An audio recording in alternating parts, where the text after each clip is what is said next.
excel. He did apologize, wished us all well. Ayos asked all of us, what's our address? How do they write to us? Group name obsessed. That's us, the nameless ones. What's our name now? How about the Thunder Mouse? What's our name now? That's us, the nameless ones. What's our name now? How about the Golden Shrikes? What's our name now? Bird, that harpy girl we did free from cage. Fly a speck in sky, we faced not her rage. Dash he up and left us to wonder. Squid guy pulled puppet strings, Dash did a blunder. That's us, the nameless ones. What's our name now? How about the light bearers? What's our name now? That's us, the nameless ones. What's our name now? How about the dawn wardens? What's our name now? Attaché sails out to open seas.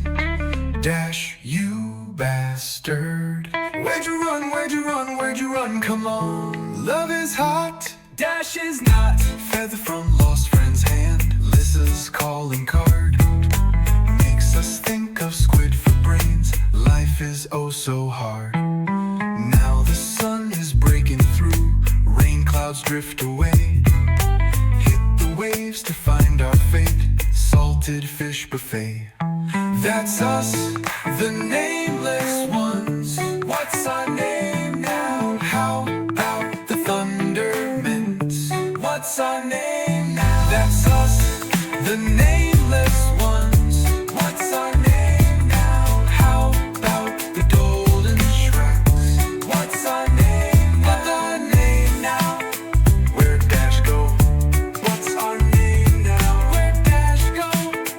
Where'd Dash go? What the hell? Dash, you bastard!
Ba ba ba ba ba ba ba ba ba. Well, this is background.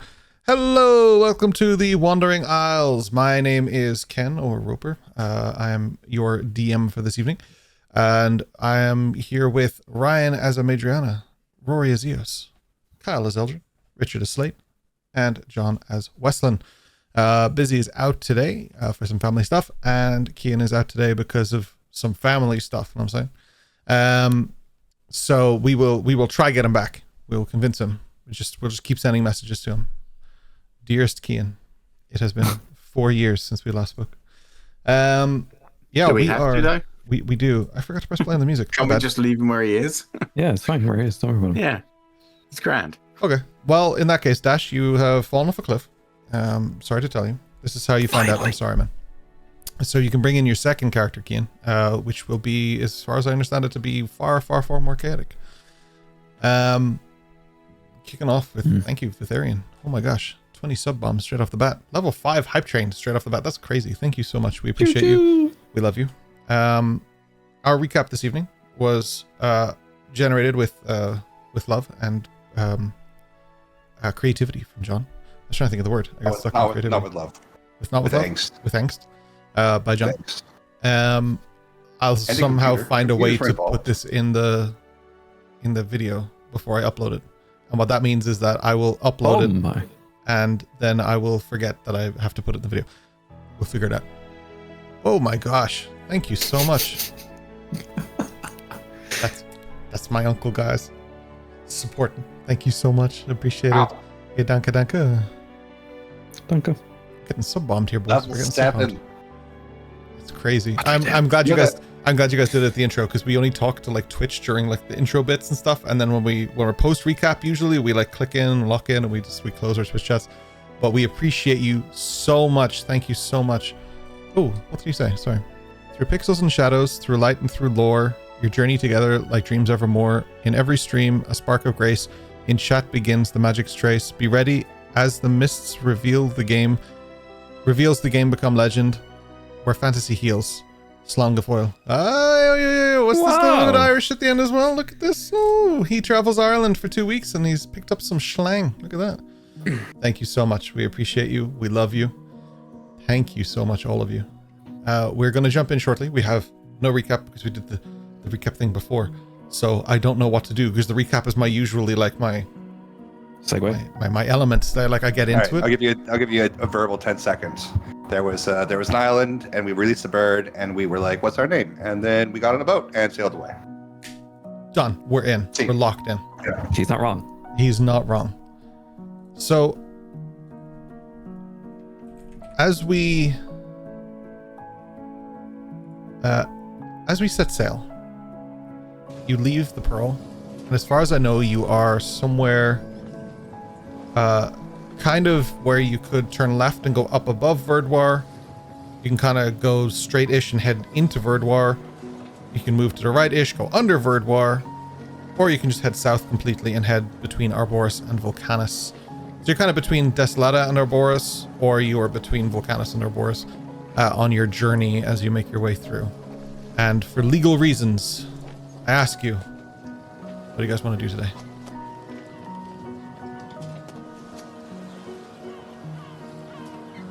I don't particularly want to stop in Verdoir, but I do think, looking at the map, it might be our best bet to skirt the edges. If we find ourselves in a little bit of trouble with this boat, I may even be able to steal us one. Really? Something better. Well, it'll mean stopping in Verdoir, but at least if we stay on the very edge, we might go unnoticed. Oh, okay. You're right, though. The raft doesn't look like it could survive the deep. And it could be giant sea snakes as well. We don't know.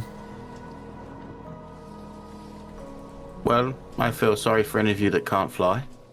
That will be a very painful death, I'm sure. I'll be there for a minute. Then I'll die, I guess, but... The worst way to die is... What would be the worst way to die, Wes? Once I lost an inch of skin every day for 100 days. What? And I rolled around in salt. That's horrifying. What? Roses Why? my eyeballs. I don't know. It was a dream I had once. Like I said, there are worse ways to die. That is up there.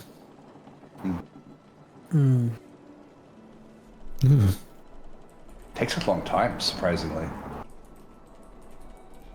Depends how tall you are, I guess. That would equate to how many inches are required and how many days. Couldn't tell you how tall I was. I think it's all a matter of perspective, really. So the question is, how tall are they? And in perspective, how tall are they to the ground? Who's they? Them. These other selves. The others. Oh. Okay. What about you, Slate? How long would you last to the sea snakes?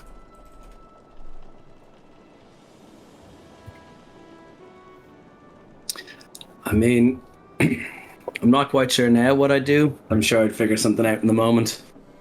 I always tend to. Strangely, I thought you'd know a little something about it. I do, but I can't spoil it. Tell it now.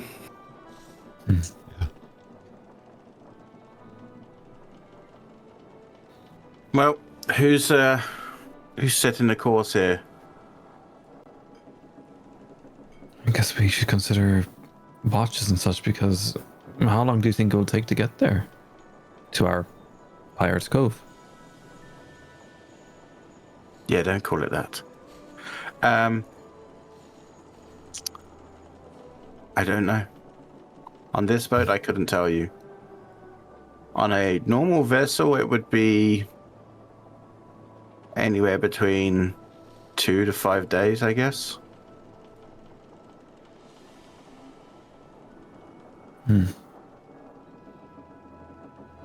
Does anyone understand how to calculate speed? I can tell you right now, we're not going as fast as those big boats. True, I have seen fish swim faster than us.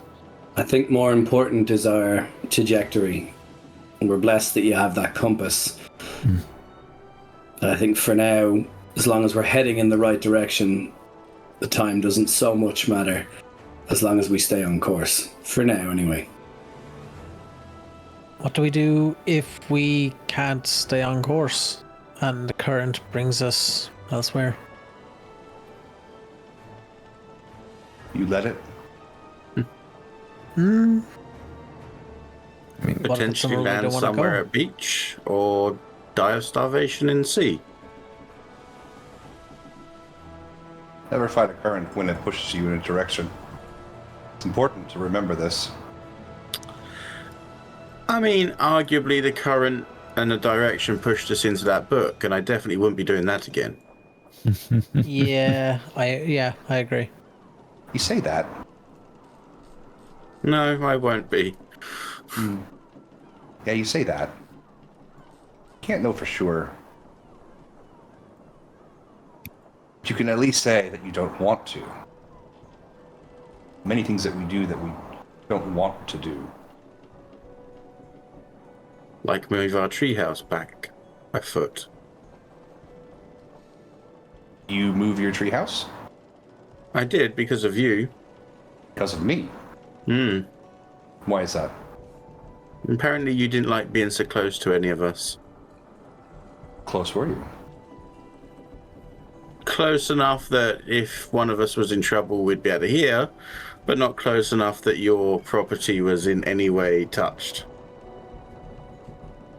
How do you know this? Well, unless you owned the whole freaking forest. Do. I think your other self might have just been a little bit more uptight. But he was still one of us.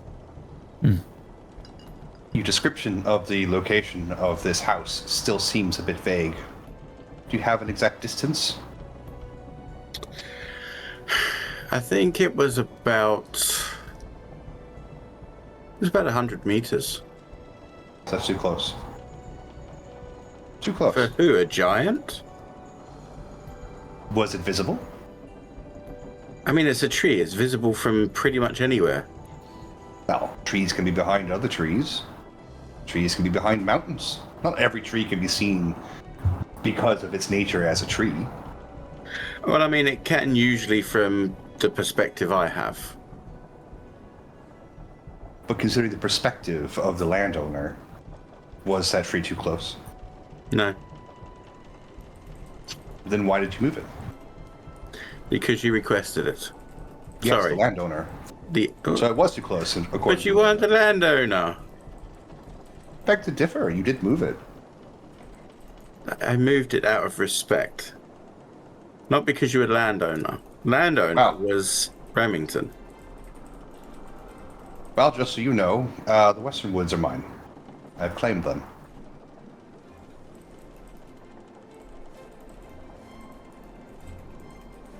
Hopefully we won't be going back there for a while, so that doesn't bother me too much. Madriana, I'm sure you can see where Weslyn is coming from. You know, you've been known to pick a pocket or two, and if confronted, after all, possession is 9/10 the law.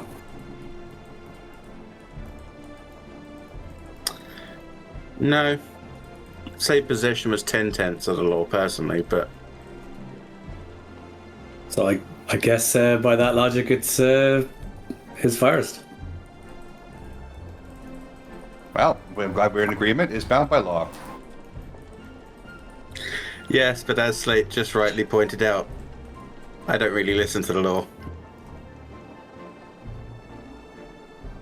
Trying upon to break the law. And I'm not sure if you know this, but stealing is wrong. It's frowned upon for 99% of the things that we do, and yet we're still doing them. I am no thief. On the words stealing is wrong, there's a scent of roast chicken as chicken sits in one of the empty seats, eating a freshly cooked, delicious roast chicken. You know, stealing While is this wrong. conversation's going on, I'm going to use Mage Hand, and just anytime there needs to be an adjustment to the boat, rather than me having to get up or climb, I'm just going to sit there and use it to pull the sail or the rope, and just kind of just keep with the boat while all this is happening. So that's where my focus is. So I'm just every now and then lazily or ingeniously, whichever way you want to look at it, using Mage Hand while I sit with my feet up. Yes, your compass sword is being used dramatically here because there's very difficult to navigate the land. To confirm, where are you going? So looking at the map, which I don't know if you can show the viewers, but at least for us here. Nearest landmass, Verdwar, coast to coast. We are going to be heading for the... so we'd say the southwest point. So we'd say the 9 o'clock on Verdoir, that point that sticks out, with the idea of making our way very slowly around the island, so shallow water but not shallow enough that or not on land, so we can't be seen by the Verdoirians, and then I'm going to try and steal us a proper boat. Or we could just sail to the next part of the island that we want to get to. Yeah, going as close as we can to the island and then trying to skirt it and just keeping an eye out for any opportunities or anything that would be advantageous, and just continuing along the coastline, hoping for a boat, a port, something like that. Looking to slingshot around the bottom. Right. Yeah, so you... Okay, let me pull up the map. I guess that's probably the more important process here. So let me get that up. Oh. Okay. Yeah, so you're going to try and slingshot into the bottom. That is the only way to enter this island anyway. So you have to go in through the docking area. Madrana would know this too. Anywhere else is just basically suicide. So you can try and come into secret areas or try and sneak onto this island, but everybody would know anyway, and it's just, yeah, like you don't really fuck with the people who run this place. So, well, Madrana might. Technically, that's me. Yeah. Yeah. So to confirm, let me just pull this up.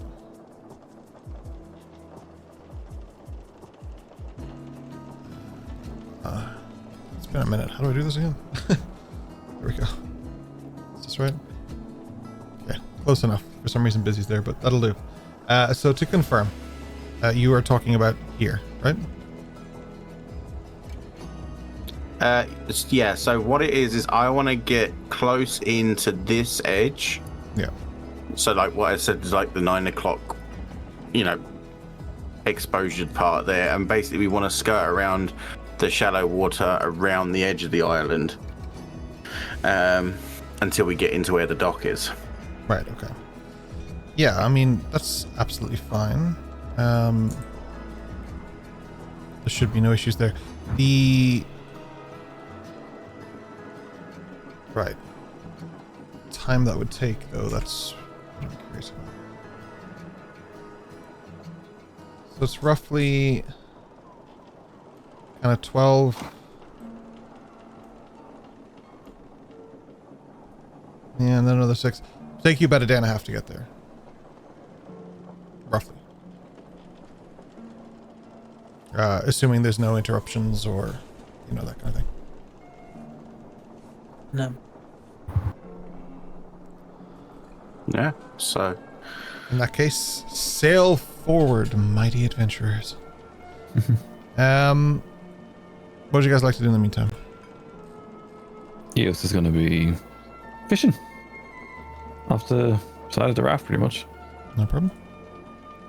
With that, I'm going to ask, seeing as I'm currently kind of steering the course, Eos, do you want to check that compass periodically, or do you want to leave it up here? How do you want to do it? Oh, don't worry. Eos takes the rapier, puts it down right next to her, because the compass is literally engraved somehow into the hilt of it. She'll just keep it by her side and look at it while she's fishing.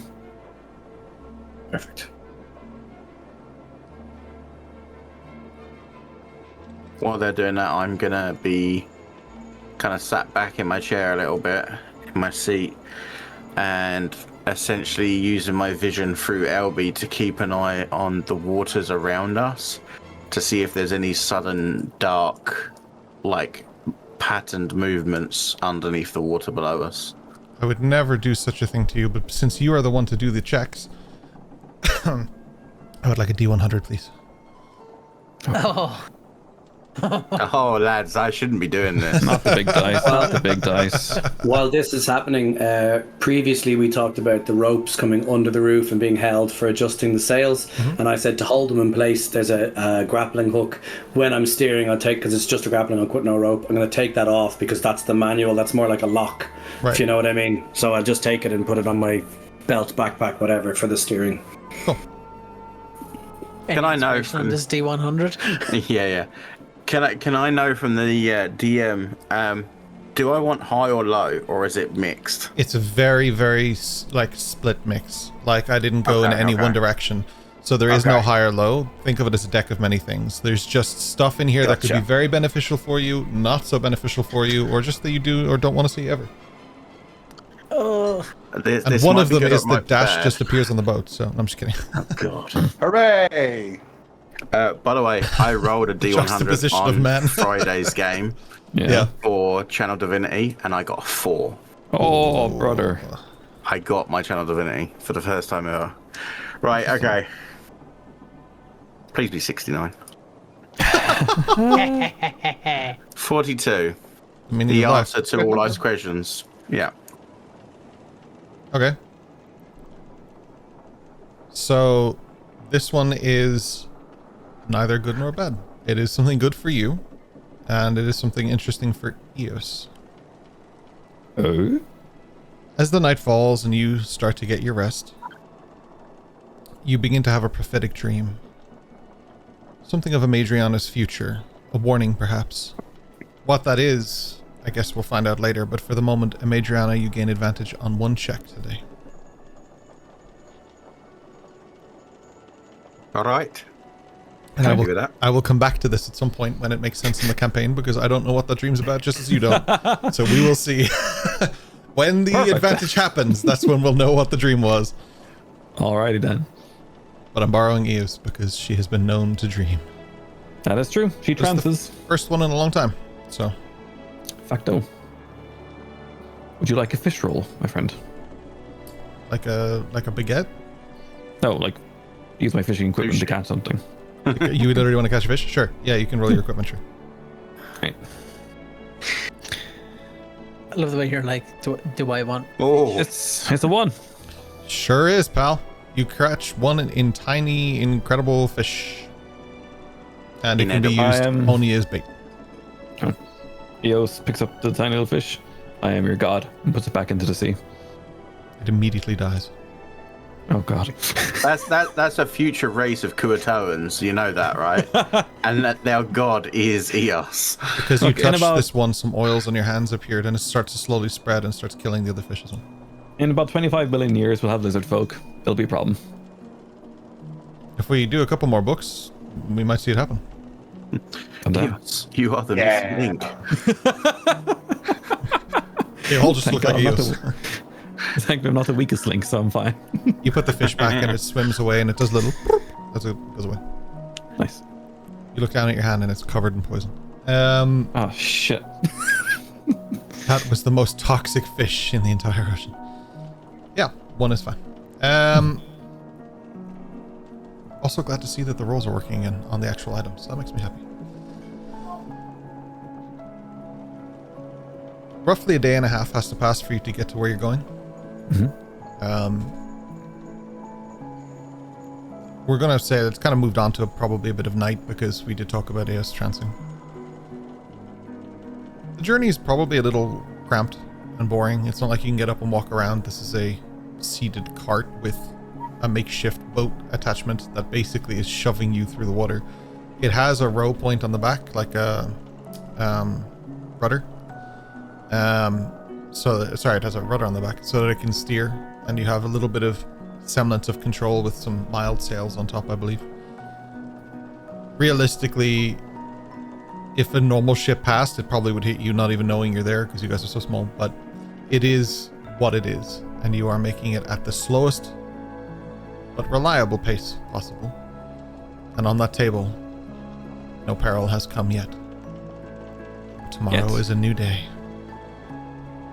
As it's coming into the evening, I'm going to turn to the group, and I'm continuously just casting Mage Hand again and again, and then I'm going to turn and be like, look, this is getting tiring, folks. It is somebody else's turn to do this. At some point, it would surely be easier to just control the ropes. Like, surely, instead of every minute casting Mage Hand, surely at some point. The idea is he's underneath using the adjustables, but instead of having to tie it off and then run to the front or go up to the sail, if there's an adjustment to be made, that's the Mage Hand that I'm talking about. So if it's like untie a rope or tie off a rope, I don't have to move. I can stay where I am for those bits. The main steering I'm still doing with the ropes. I'm staying as I am. But it's just like the equivalent of getting something from your boot without having to get out of the car. Right. You know what I mean? Just like, get that back there. I don't have to go back there. So I'm going to turn to whoever and open it up to the others and say, look, somebody else needs to take over. I'm getting tired, and I don't want to put us off course. And also, as always, I need my beauty sleep.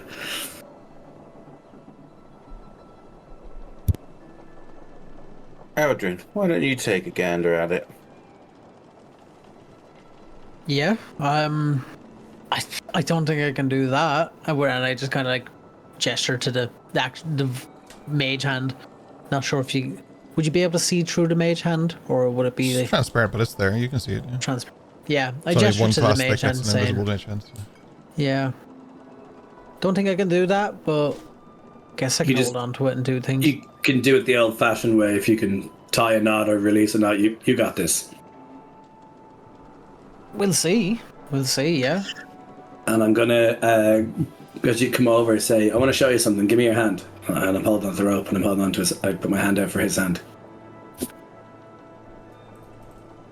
I'm gonna reach out to him. And then I just put his hand on the rope, and then let go and go, it's all yours. Just step away. Like, transaction done. You are now in charge. And I'm gonna go and sit down. Cool. Yeah, I'll hold on. But I was definitely a bit sketch because I was like, is this a hey touch my book situation, or so yeah, I was definitely a bit sketch, but yeah, I'm holding on to the rope. I'm okay with that. Don't kill us now, will you, Aldrin? I just like holding on to these ropes, and I just look back and I'm like, I'll try not to. I just before I sit down, I'm going to take out my map and just make a guesstimate and say, we started here, roughly we're heading this direction, and if the compass that we've been using is right, and I think we should be somewhere in this stretch of the map, not sure exactly where because of our speed, but I think we're heading in generically the right, and then just fold it up and put it away, and then just make myself comfortable and sit down anywhere I can that has a space. Eos takes a quick gander at the compass and just advises Eldrin of the general direction, while he's Mr. Beaning the mini raft. Yeah, I just, as Eos is telling me, hang it left, hang it right, whichever way we need to go, I just remind her, say, look, if this seems to be veering off, just shout at me. Just let me know. But yeah, if you need to be reminded periodically, I will remind you. If not, you shout at me and let me know. Just remember your port and starboard. You'll be perfectly fine. I just know left and right, but okay.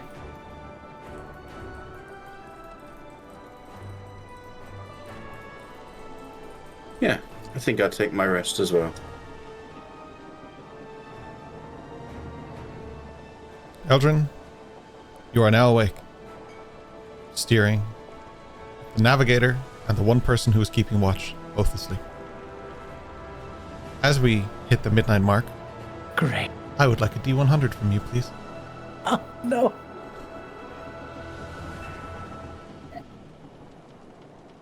I'm gonna get sick, I think. It's the big dice. That's the problem. It's the number. Just get ready to get told you had one job. 70. Why am I sweating? Eldrin, are you sweating? No. This one's a You're gentle asleep. one, Shh. so you're okay. Under his breath, as he chills, Weslyn hums a hymn. One probably none of you have heard, but Weslyn, in several dreams you would have come across it. It's a forgotten hymn of the sailors themselves. One that they would used to sing for good luck on the sea. But if it brings you luck or not, you'll find out in the next few hours.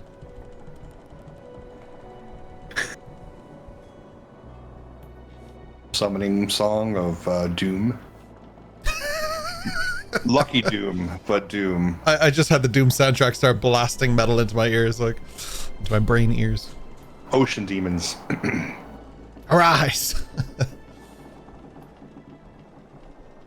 Great. Yeah. It's a catchy So I'm song. just- It appears to summarize everything you guys did in the last episode.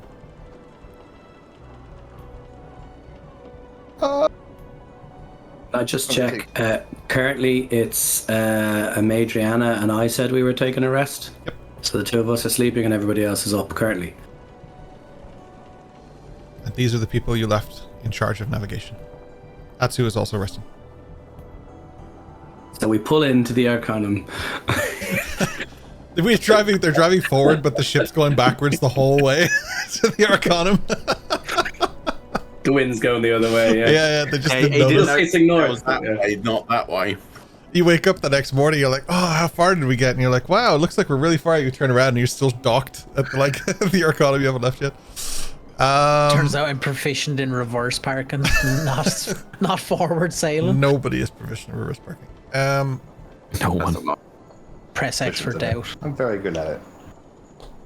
Anyone who thinks they're good at it is the most risk worthy at reverse parking.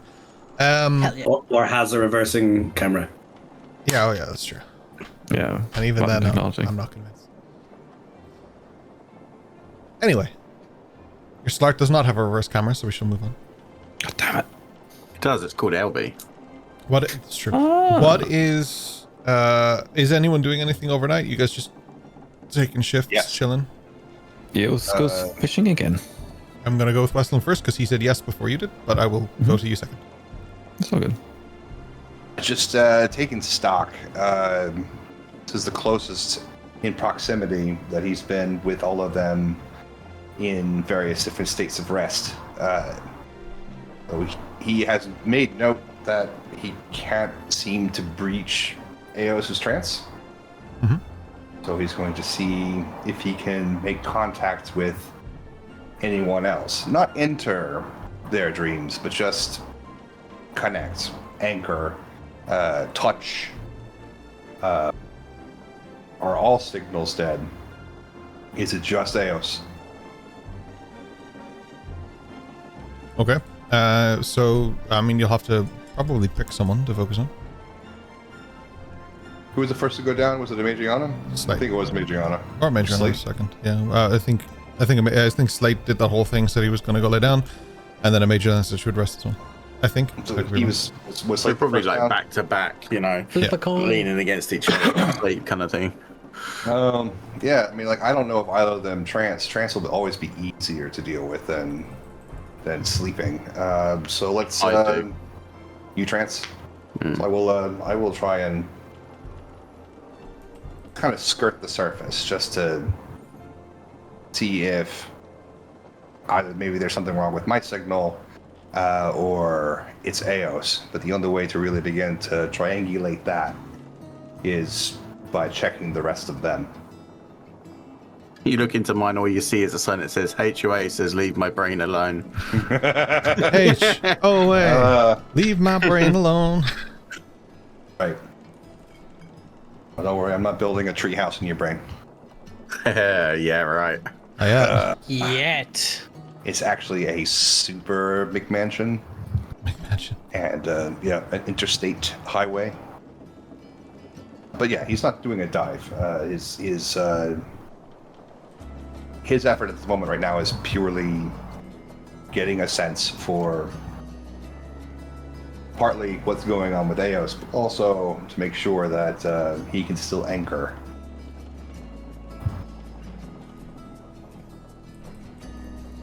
Is this a thing you need to do to me? Do I roll off against this?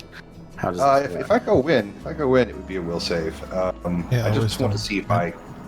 Just want to at the moment just to see if I can touch base. If I get a read, a signal that it is possible, because it was clear that it was last long rest that Eos was cut off, like a dead zone almost. We got many days at sea, and this will give me a chance to see if anyone else is a dead zone. If that's the case, maybe something's wrong with myself. And this whole being awake thing is a challenging thing. Getting my, awake legs underneath me. So are you doing like a detect thoughts or something, or? No, I'm just seeing if I can. Does that make sense? I'm not trying to go in there. But if I need to go in there, I will attempt it. Well, I don't know how Roper wants to rule that, but... So, I'm actually gonna... I was just thinking about that, like, while you guys were talking. I think the way we're gonna do this is that I will let the character whose mind is being intruded upon to decide. So I will, in this case, let Ryan choose if he wants a roll or if he just wants to let it happen. If there's a roll, it's a wisdom save. If there's not, then you just kind of let it happen, and that's okay. I suppose it leans into the show of good faith thing, but honestly, like, I think just because we know how John's mind works and how he's playing doesn't mean necessarily that a Mageana would be open to Weslyn suddenly showing up and stuff. So don't just leave it up to, does Ryan trust John? Leave it up to how Mageana feels about Weslyn as well. Kind of combine those things that way. Yeah. So just like, I think make it a mix, but I think when we're doing this in future, that's probably the best way to do it. That like the same as any consent save that we have in D&D, I think it in some parts can be chosen to fail if you wish. Like, yeah. I always have played it that way anyway. I know it's not the way we always do it, and usually we use those things in combat, so it doesn't really come up much. But in my other campaigns, when it has been player v player, I've let it also be a choice to fail. So I would allow that here too. I'd say she wouldn't be necessarily open to it, as in she wouldn't be open-minded in that sense to do it, only because of the whole thing of knowledge, not letting people kind of get too close, that kind of thing. So I'd say she wouldn't be just there'd be some reluctance open there to it. Yeah, there would be. In that case, what I'll do is we'll go to wisdom save. I would probably go against, it's not technically a spell, so I can't use a spell saving DC. Does the feature actually have a DC on it, John? I don't remember where we went. Yeah, it's my spell save DC. It is your spell save DC. Okay. Yeah. So wisdom saving throw against Weslyn's spell saving DC. But because John's spell saving DC is way too high, so we have to go with Weslyn. That's right. He's not going to press in. He just wants to find the door. It's just knocking. Just to see if it's there. I've seen Yu-Gi-Oh! I know how this works. I mean, it's a flat 10, so I would imagine your spell saving DC is higher. Let me have a quick look. It's at 15. I'd be surprised if it Yeah, wasn't. yeah. We would have to have a talk about your character if it wasn't. Yeah. You should be a spellcaster.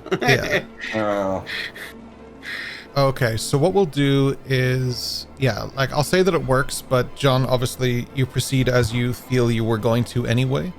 Don't let that. Looking for signal. You're not like knocking on the door and tumbling through all of a sudden. Do what you're looking trying for to do? signal. Okay. Just trying to figure out what's going on with Eos, and first I need to also. In Adriana's sleep, what would her most surface level dream thought, that moment you're falling asleep that you catch this, like some thought catches you as you're falling asleep, what would that be for her? You don't have to go super into detail. That doesn't have to be like a huge like lore drop or anything, but just as close as you can. You can do that. It also can be a lore drop if you want, but you know what I mean. Right now, because of the situation, I'd say that initial thought, even more than a thought, it would be a feeling of like true apprehension, like holy shit kind of apprehension. Visually, if you were to step into that world, you'd probably see a scene with each and every one of us hung upside down,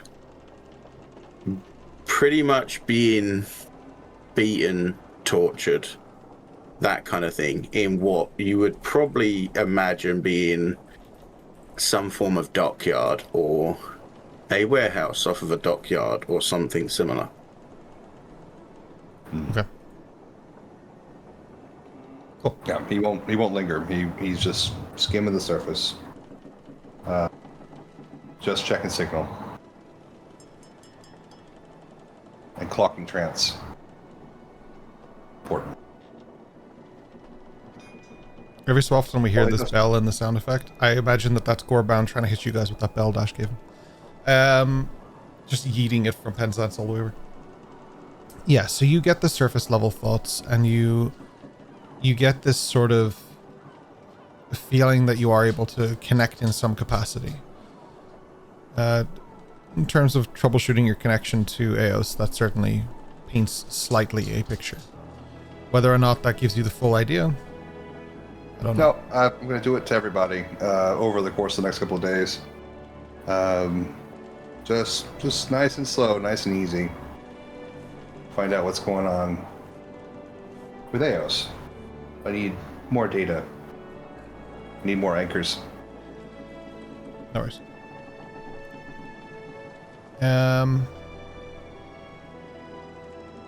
I'd say by morning you guys are kind of starting to all wake up. You're like in your different states. Slate's probably steering the ship again, because at this point I would think Eldrin would have slept as well.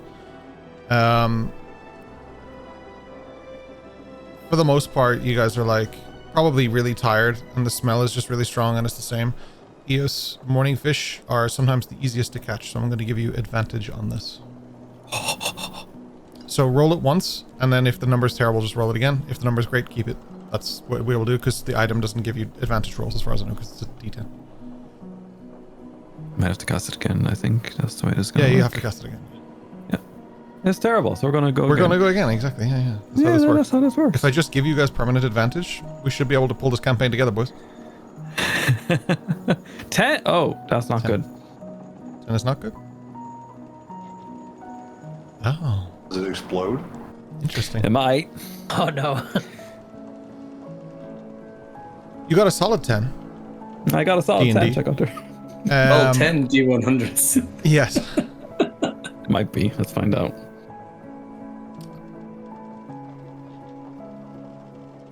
Eos, you catch quite a large fish. It's almost bulbous in shape. It is kind of like, it's got like a large sort of head to it, and going back then it gets smaller and smaller until it reaches the fin, which is a little bit sharp, like the tail fin that's a little bit sharp. It does have side fins and stuff, and it's hanging on to this bait that you're using. It's holding on to it. Slate, as you're waking up, you open your eyes, and you might know a little something about this, as it has quite a long lantern hanging from its head. Not only known to be quite lethal, but they are known to be a little bit toxic as well. They're very good at killing their prey. So it hasn't opened its mouth yet, but you've encountered things like this before, so you know what's in there. And if Eos tries to remove that like hook from its mouth or anything, there's probably going to be some bloodshed. Whether or not you immediately react, or the severity of your reaction is up to you, Richard, but that is, or to Slate, I should say, but that is the I think I would, I presume what's happening is it's sort of just out of the water, so it's not quite on the boat, not quite in the water, it's just up. So I'm going to run over and say to Eos, be very careful with this one. This one could be quite poisonous and dangerous. But before you throw it back, it might prove useful. We just have to figure out what to do with it without touching it too much, and how to release the hook. I'm going to... I am going to... I'll call you Greg. If you don't mind, I'm happy to try and take it off the hook. Here. She hands you the rod with the attached fish. And I was like, no, you hold on to the rod, so it's just swinging like it just in front of me, so I'll hold the line and you hold the rod, you know? And then I'm going to look around and see, is Amadriana awake, asleep? Because we went to bed at the same time. I don't know if it's a small raft, so I don't know if, I presume this commotion she would be aware of, so I'm just glancing. I'd be awake before you, so yeah, I'd be awake. So then I'm going to turn to Eos and say, I know I said I was going to do this. I'm going to turn to Madriana and say, you might help me with this. We have to get this fish off the hook. Many hands and all that, or also your daggers, whichever way you want to do this. But we need to get the hook out without touching it. It's highly poisonous. Just to confirm, do you need all the fish? As much of it as we can. I was thinking, depending, we might be able to eat some of it. I think I might be able to prepare it. But I was actually thinking if we could harvest some of the poison from its glands, and it could be useful later. Yeah, it's highly poisonous. Well known in Penzance. Waste not, whatnot. Can I, without touching it, look into its mouth and see where the hook is actually in? Caught inside of the mouth, so it's kind of hanging. It's just inside the mouth. But it is like flipping back and forth. What's captivating Eos, just very quickly, something that is captivating you, that's speaking to you, is this sort of lantern hanging from its, like, it's very bioluminescent. It has this aura to it that's just kind of pulling you towards it. You don't really know why. I need you to make a wisdom saving throw. Gotcha. Let's go. While this is happening, I'd like to do two things, if I may.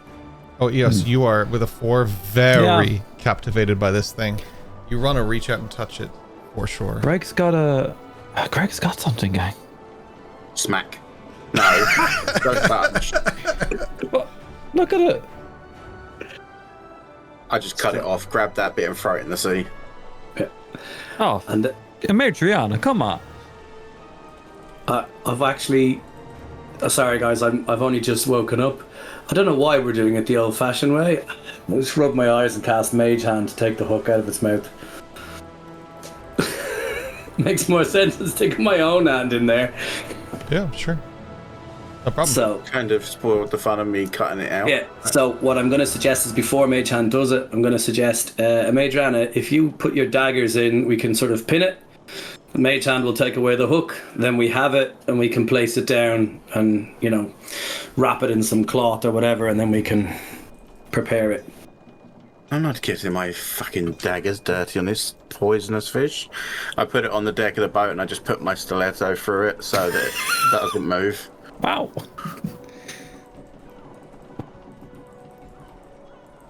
So what I'm going to do is, if he's holding it with his stiletto, I'm going to use... sorry. Yeah, I'm going to get Mage Hand to hold the other side of it, whichever side the stiletto's on. I'm going to hold it on the other side with Mage Hand to pull it taut. And then I'm going to try and do, with all the preparing of food I've been doing since back in the Arcanum, etc., I'm going to use my dagger to try and debone, descale, cut off the bits of the fish while it's held, basically, without having to touch it myself. Hoping you guys killed it because of mercy kill beforehand, but yeah. Yeah, well, I'm presuming that the stiletto did that. One would hope. Yeah, I mean, how big is it? Because that will sort of help. Sorry, Aldrin, I really thought like. this was going to be a replacement for Jurgen, but I tried my best, pal. I'm sorry, man. Greg, danglerfish. Yeah. Even got What the is it tree evolved and into? everything. I could have sailed around on this thing. Can't believe this has been stolen. Unfortunately for the fish, I wasn't really concerned with whether or not it was alive. It's quite big. But it's classified as, it's not classified as tiny. It's classified as small, so it's quite big for a fish. It's like 2 or 3 foot long. It's it's quite a big thing, and the bulbous parts of it are very big. So like a Major and a stiletto doesn't pierce the floor or anything. It just pierces the fish. Which is now leaking fluids all over your slug. Just gonna take out my rapier and just, Pokey poke. Ryan, what were you going to say, Paul? No, I was just going to say, I just realised that Aldrin is our Misty of the group. Oh my goodness. Go, Craig. Wow. Use splash. Yeah, exactly. I don't think Kyle gets that reference, so we'll have to explain it to him on the break. Nah, he's too young. What I want to try for that the reminds fish me. prep. Kyle, it was your birthday this week. Inspiration, my friend. Nice. Yeah, I'll. He's 16. You have inspiration already? Yeah. You can give it to someone else. It's okay. Yeah, think- okay, go on. I think Richard wants it. Go on, yeah. I'll Yeah, give up my inspiration squared for you to have it. Yeah, go on. If you know your birthday's coming up, Yes. use your inspiration, because I will give you more. Nice. We Interesting. don't play on mine.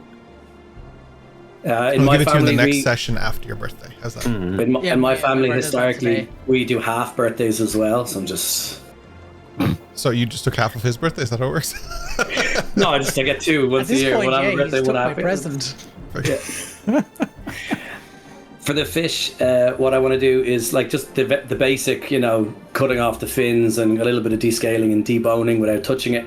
But the other thing I want to do is any animals that I'm aware of, because I will cast on myself. I will say to myself, because I know a little bit something about this. Most animals have glands that produce the toxins, and the toxins are released on their skin. If they have, pores, they usually have a delivery method, whether it's straight through the skin, like certain frogs, etc., or whether it's they have spikes, or whether they have a way to inject it or spread it. So what I want to do is look for those on this creature and use the edge of the blade, to scrape that area to collect it onto the blade, and then I want to. I have to double check, but I think I have some vials from way back when, so I want to try and scoop some into it. Basically, just put it on the edge of the blade and scoop it into. So if I have to, I can put it into a cloth. It doesn't really matter, but it's just something to store it on. And I want to try and harvest first externally while I debone and remove the outside, and then internally look for what produces that, to A, cut it away so not eat it, but B, to see if we can use it. So thereafter I want to decide whether or not any of it's edible, but first and foremost I'm looking to try and disarm it, if you will, / collect from it, if I may. Okay. While this is going on, am I still navigating? Either you or no one, because so far everyone else has pretty much Yeah. contributed to this Yeah. process except Weslyn. So it's the two of you that could be potentially doing it, but I can't imagine Weslyn just leaned in and started steering the ship. So Yeah, I want to. Westlyn's pretty so good I with the would flow. hear- So like if nobody was steering, I'm pretty sure Weslyn will be cool with it. It's pretty good. Sorry. Aldrin. I'll hear all the commotion back behind me and see this fish being stood on, stabbed, poked, and now being flayed to death. Cure wounds. Yeah, I'm like, yo. So I shout at Eos to say, Eos, can you take over here for a minute? Because I'd seen that she was slapped by a Madrana from being lured into touching the fish. So I'm like, can you take over here for a second? Yeah. Go help with scaling Greg, I think. Okay, we'll come back to Greg later. No, we won't. I'll Greg. I'll go down. Man. And yeah, so as Slate is doing that, I am looking at its mouth and I'm like, do you need a hand?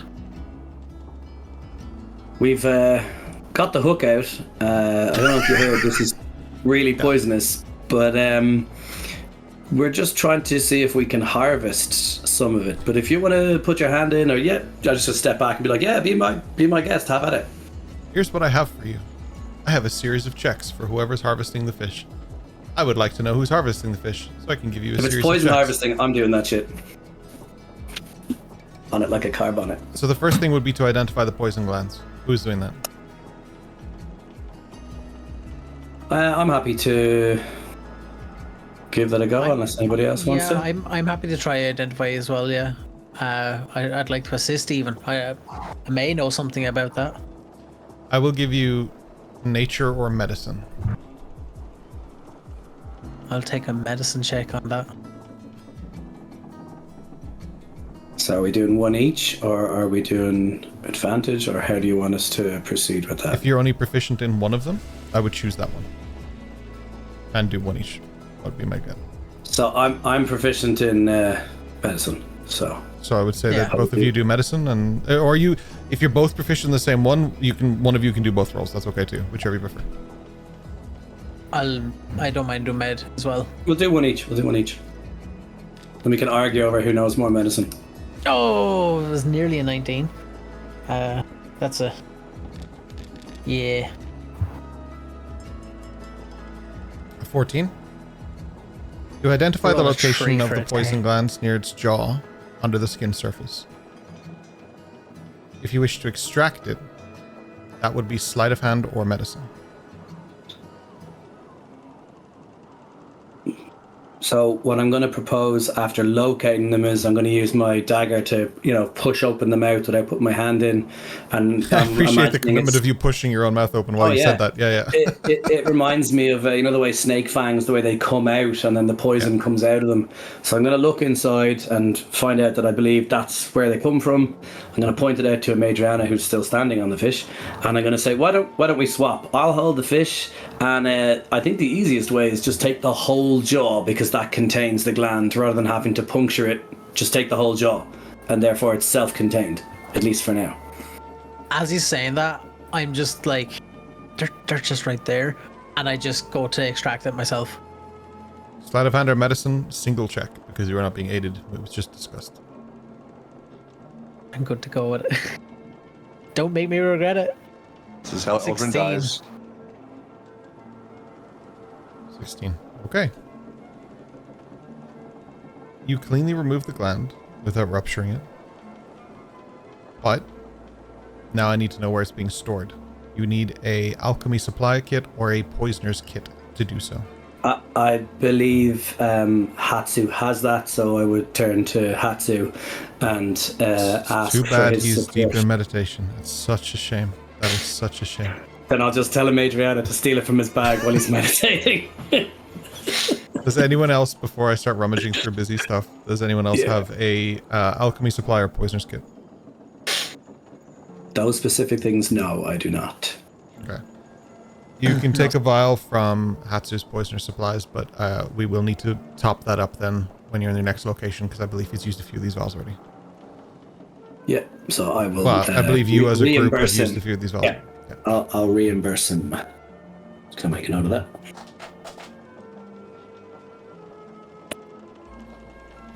What have I just called this? I'll just say one vial poison fish gland. Well, whoever's preserving Greg. it, Greg lands. whoever's preserving it needs to make a survival check for me. That's all I need.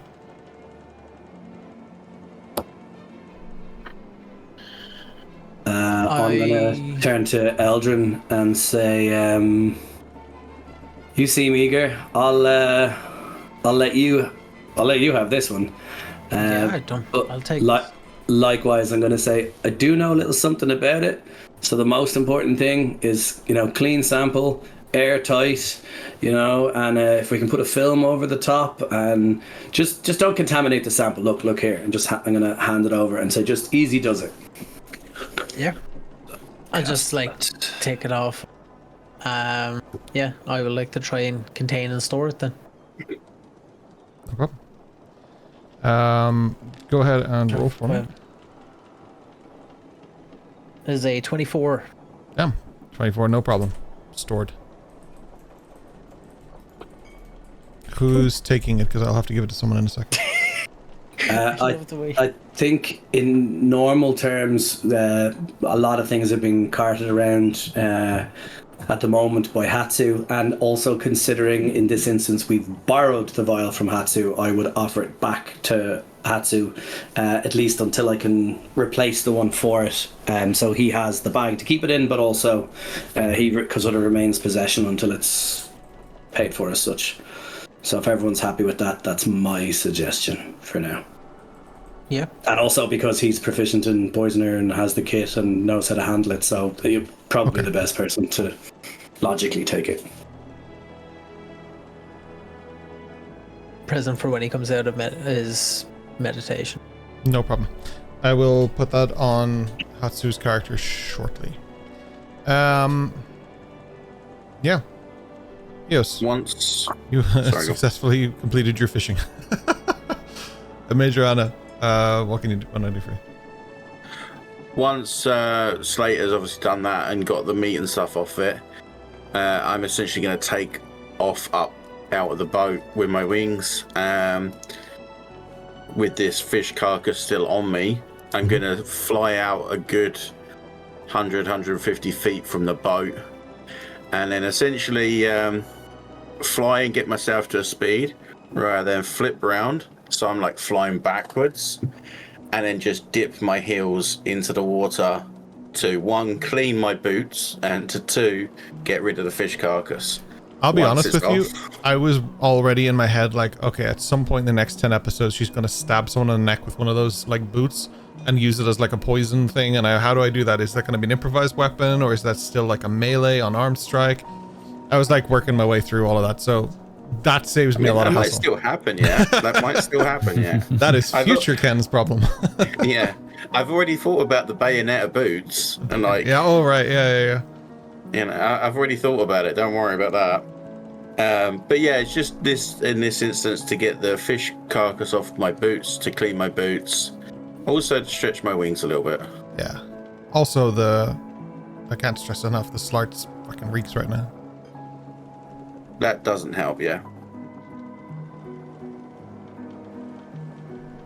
And then, yeah, head back to the boat.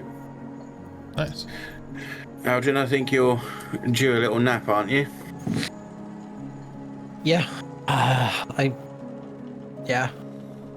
Kind of just running on adrenaline at the moment. That's quite a poisonous fish, but yeah, I could really do with a sit down and close these eyes.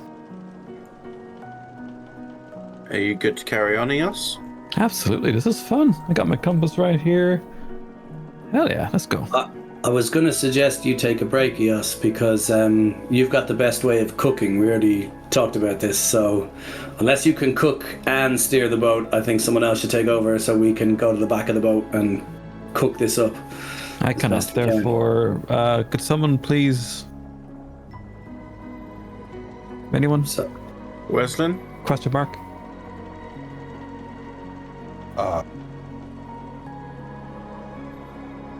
I guess. In one of your lifetimes, you must have sailed a boat. Sailed many boats. Some into battle. Great wars, but I'm a bit rusty.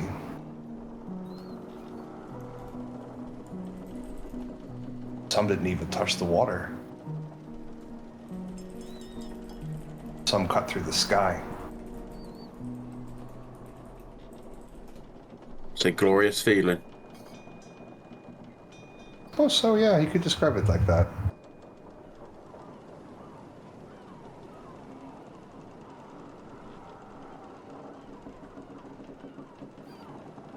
I'm gonna get my rapier and put the fish through it and do the whole where if Eos is willing, if Eos creates the fire and we do what we said, lifting it up and down to change the temperature by how much it's in the fire cantrip, rinse and repeat and turn the fish, and it doesn't matter how long it takes. We have a long time, so low and slow. What Okay. what cantrip are you using? Elementism, beckon fire. Okay, just post this chat for me, please, as you cast it. Shall do, good sir. All done.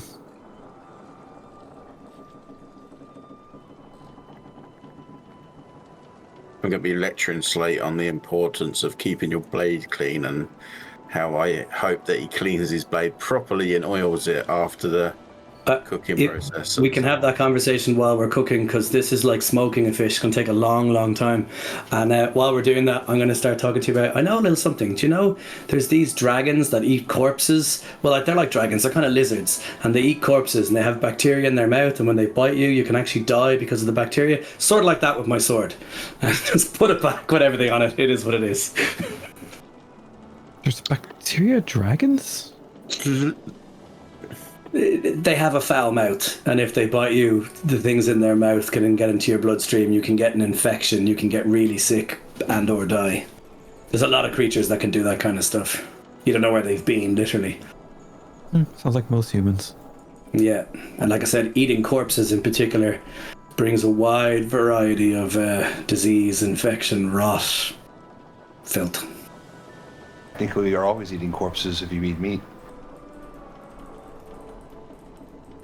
Yeah, I think. wrong. But I think it's about the state the corpse is in terms of freshness and the sickness versus the freshness and so on. It does taste better if it's less diseased. Yeah. So if meat is cooked, does that mean it's less fresh? Yes. Because So it you has- don't mind eating some meat that's less fresh, just not other meat that's less fresh? Interesting.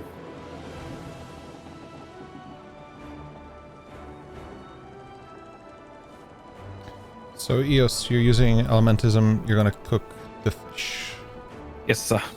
I have a question about this fish, and being from Penzance, being heavily reliant literally to survive on fish and having spent a lot of time there. Certain fish can be, well, most fish can be, but it's a flavour thing, can be eaten raw. Is this a fish, the part that I have, can I tell or do I know from knowing this fish if basically what I'm trying to find out is how cooked does this have to be? Can this be like nearly a sushi type job, or, you know what I mean? Or is it has to be cooked? Do I know the answer to that question?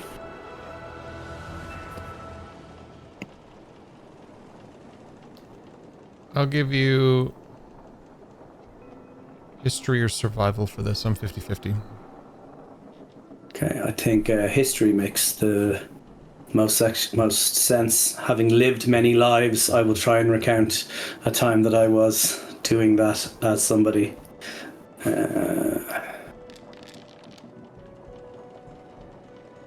19. Okay. Ask me your question again, but just specifically with the wording. I know you're trying to figure out if it can be eaten or what parts can be eaten. Be very specific with your wording. What do you want to know? So I'm trying to find out the meat that remains, is it safe, and at what, like, is it safe to eat, and then at what level does it have to be cooked to? Because I would know from having seen people eat it before, can it be eaten like sushi? Is that how it's eaten? Or is this one of those ones it has to be cooked? Because some fish, you eat them certain ways. So I'm trying to know, if I know the fish is poisonous, I should know if it's edible or at all, or what level of preparedness. So I'm trying to apply my knowledge and history of it to my chef skills to be able to say to everybody, this is ready, or no, you must wait 8 hours for us to smoke the bejesus out of it with the, you know what I mean? So I'm trying to find out how long it will take before I can sort of say dinner's ready from my knowledge, if it's just in an hour or so, or this is going to take all day type of job. That's kind of where I'm going for. Is it safe, and how long? Based on how it could be eaten. Well, that makes sense. This is a technically poisonous fish. It's not necessarily venomous. Yeah. So that means that a lot of it is poisoned. It does generate, using glands, poison, so there is a venomous aspect to it, but it also primarily is a poisonous fish.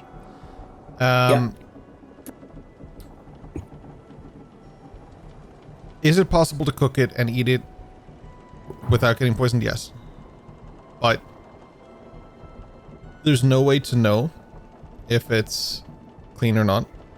So before we did the roll, I would be asking who's eating it, so that a decision can't be made based on the roll. And once I know who's eating it, I will do a roll for whoever's cooking it, in this case Eos, to see how well it's cooked. And based on her roll, either it's completely fine, or some of you may suffer food poisoning, or general poisoning. It is a risky eat because of the nature of this particular creature. I think that's probably the best way to put it, because that's pretty direct and straightforward.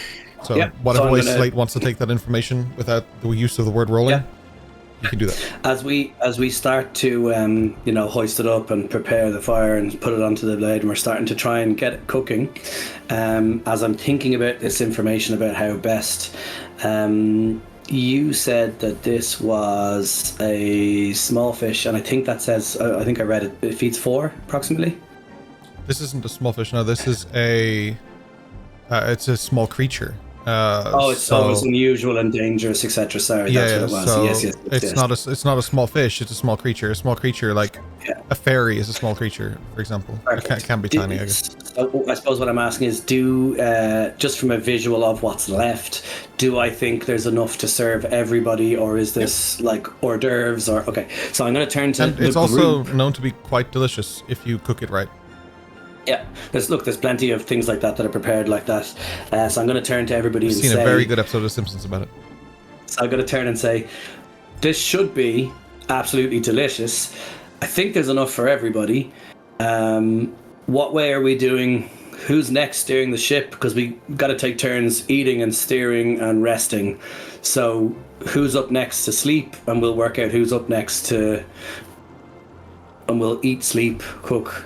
Who's ready to eat? Just as a general show of hands, who's hungry, who's interested, who's... Almost as if people aren't that interested after finding out that it could potentially poison them. Very strange. What season were you born in? I love that question so much. I'm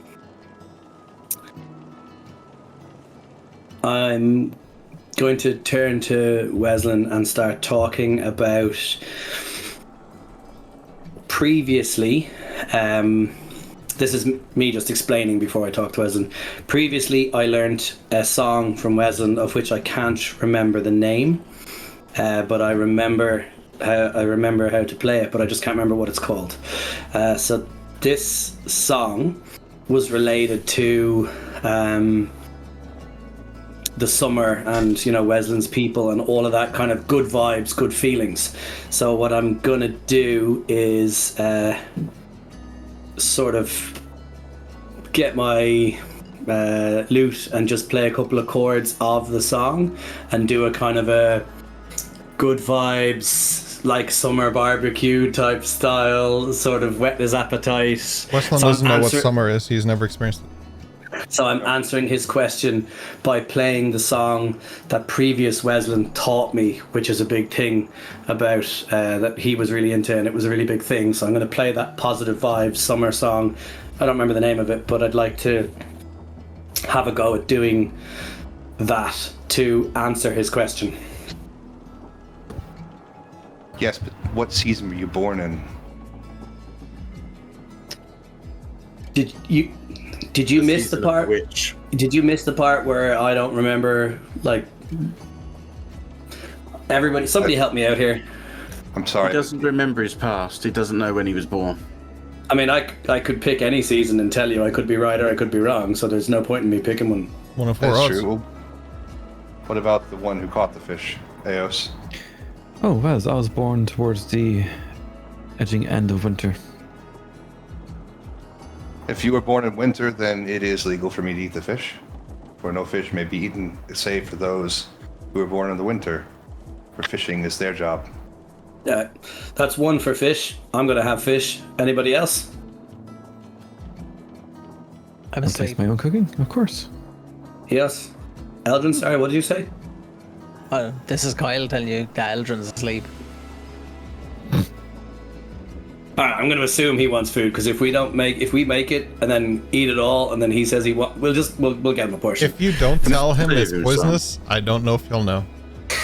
Adriana, what about you? Everybody else having some?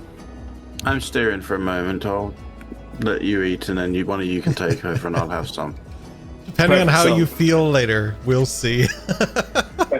Perfect. So everybody's having some. Cool. And then you were saying it's over to Eos for some cooking checks. Oh yeah, for sure. I definitely want to having. Do you know when I had that time in Saganatoshi and I was talking to some of the chefs and so on and so forth? I don't know if I came across fish. I presume I might have. I don't know if any of the, they gave me tips for like flavoring or preparing, if any of that's applicable. I just want to thematically just start saying that to Eos. Oh, I have some salts, I have some spices, we should do this, we should do that. Here's what we'll do. And You're just going to confuse her, man. Do you have This is my way of saying I know She's there's like something one about cooking functioning that brain fish. cell, and it's shared with a different entity. Like, Yeah. do you have cooking tools, Slate?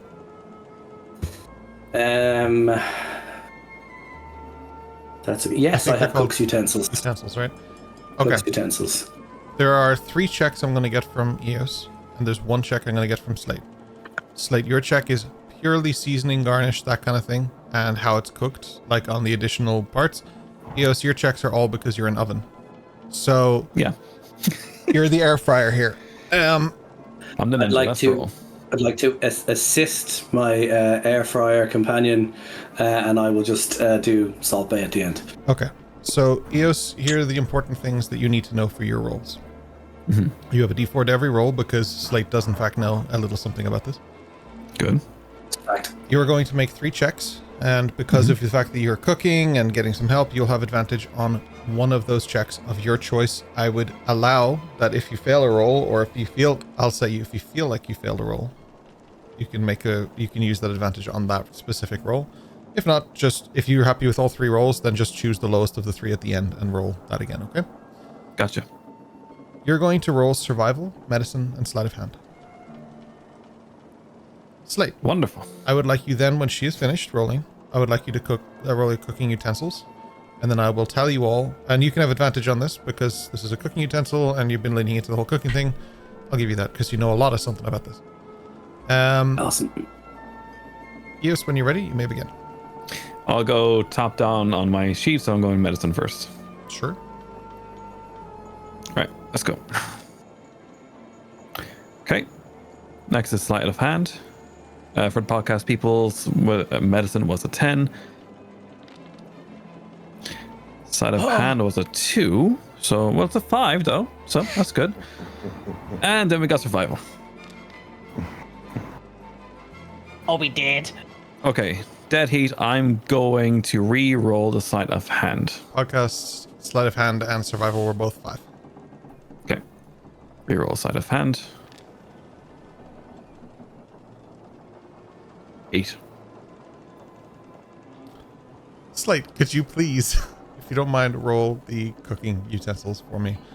Eos, if you are sitting on any inspiration, I would probably throw it out there. I don't know if you used it last week or not. I can check the not. sheet if you need me to. Oh, Slate. Right. Inspiration's gone back on their survival roll. Slate, So you that was also the just lowest. got inspiration. You are welcome Yeah, to assist with this. you also have that D4 I gave you. For the Sorry. podcast, Slate 18. rolled a 1 and a 3, I believe. Yes, I gave you 1 guidance, so you also have a 1 to 4 on All of those rolls. So Yep. roll 3 1d4s, please. You forgot to remember Okay. that. Please roll them separately, not together, so that I can tell the difference. All right. I'll wait and then I'll do my inspiration. First D4 is a 4. Second D4 is a... we won't even say that. That's a 1. 34. God damn it, he said it. Okay. Also a 1. Okay. So we'll do those in order. Which one did you reroll? Survival, was it? Yeah, I got an 18. Okay, so in the end, medicine was 14. Sleight of hand was 6. And survival was 19. Slate, if you want to reroll your 7. Yeah, what? You know what? No, I'm gonna sit on this. We have plans to take a boat. I'm gonna sit on this. You take out the last bit of butter you have and you put it on the fish, hoping for something delicious. You season it with some chives. You season it with this beautiful mix of spices that you have. And then for some reason you put pesto on it. What's wrong with you, Slate? Don't knock it till you try it. I can't. Nuts are so hard to come by. How did you get some?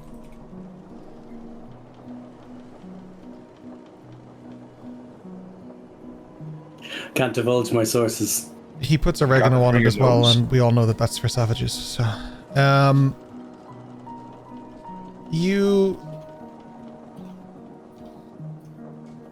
okay, Eos. Yes, sir. When it comes to cleaning the fish, you do it with precision, expertly done. You clean the last of the scales off that are potentially toxic and stuff, but you keep a kind of fine skin on it so that you can cook it and kind of self-contain all that stuff so it doesn't fall apart. Mm-hmm. Not a problem there. Your ability to try and remove the toxins is excellently done. So much even expertly. You make sure that any of the toxins that you can find are absolutely removed. Mm-hmm. Then, towards the end of this process, you find a cord connected to where the glands were. And you go to pull it off and it squirts all over the fish. That'll probably be fine. Why wouldn't it be? That's absolutely fine. It mixes in with Slate seasoning while he's looking away, so you're not really thinking about it. You're just like, probably shouldn't say anything because I'll get in trouble. So you just keep cooking it. The butter burns a little bit because Slate, you put it on too early. Sorry, pal. That's just, you'll get used to it. Don't worry. Yeah, you've never cooked on somebody's hands before, so this is like a new experience. This is right. Absolutely true. So, absolutely. You didn't know a little something about this. But I will for next time. Yes, you will. I don't know. Fish looks done, man. Looks good. Everybody's good to eat.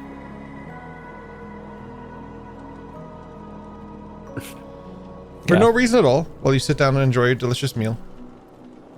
I'll put in chat the rules for poisoning. Now, I don't want anyone to worry about it. That could mean anything. But I will just put that there. I know. I believe you. Could mean you're gonna die. But it could mean anything. Exactly. Could mean anything.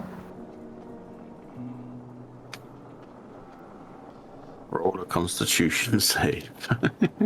So, when you have the poison condition, you experience the following effects. Ability checks and attacks are affected. You have disadvantage on attack rolls and ability checks. Nothing to worry about. Food tastes good, guys. Tastes so good. Might be the best fish you've had today. Mm-hmm. Good to know that we have a winterborn on board catching the fish. I'm going to go and hand out all the portions of fish, and I'm going to give one for Adriana, put it beside her and say, that's yours when you're finished sailing. Eos has hers, I have mine. There's Weslyn's. No point to even let Eldrin know that it's poisoned. Why would you? It's clean. Well, I was just going to well, as far as I'm concerned, I did clean it, and myself and Adriana and everything, we took out the glands and I prepared it. So I'm going to put it down. For the most part, beside... you watched what Eos was doing, so there wasn't any room for... Yeah. So I put it down beside Eldrin. I don't know how long it's taken us to do this, because it seems like a lengthy process, but like I said, we have time to kill. Would I have any idea... Yeah, do I have any idea roughly how long Eldrin has been asleep? What I want to ascertain is, has it been a couple of hours, as in, is it reasonable to wake him, or is it I leave it here and he can eat it later? It's reasonable. Also, I said players to kill. I meant characters. I don't condone the killing of players. I definitely condone the killing of characters now. So then I'm just going to do the usual kind of, you go over to somebody and kind of kick his leg if he's sitting on the ground or lying down, whatever he's doing, kind of nudge him awake, and then say, food's up, there's yours, and obviously everybody else has theirs. So in Bricksunder, you get fish, Eldrin, but this is like, look at that seasoning. So much oregano all over it. Like, it's good. I just looked down and I'm like, oh, oregano?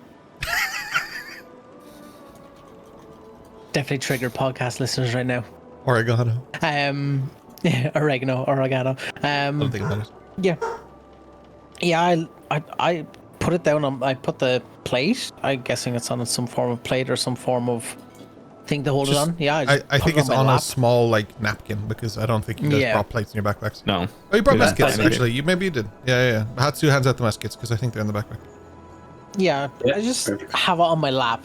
So you can maybe imagine I'm like sitting down, kind of like asleep, sitting. You are not allowed to knock it off the ship by accident.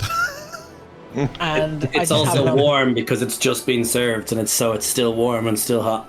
I have it on my lap, and I just look over and I can see everyone with the fish, and I'm looking to see if they give any to Hatsu. I was some for everybody, so yeah, everybody got a portion. So yeah, Hatsu's not here, so I'll make a decision for him. Absolutely, he'll look away from all of you and eat. Yeah. No. If, and this is genuinely in character because I've been doing this for weeks now, as Hatsu goes to eat, if he was going to eat, I go over and I sit beside him and I say, wait, I have something for us.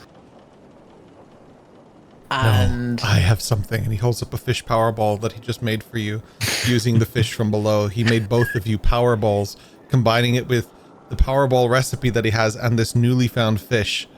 He has put them together to make a delicious meal just for you, Eldrin. One that'll keep you full for the whole day. Don't worry, pal.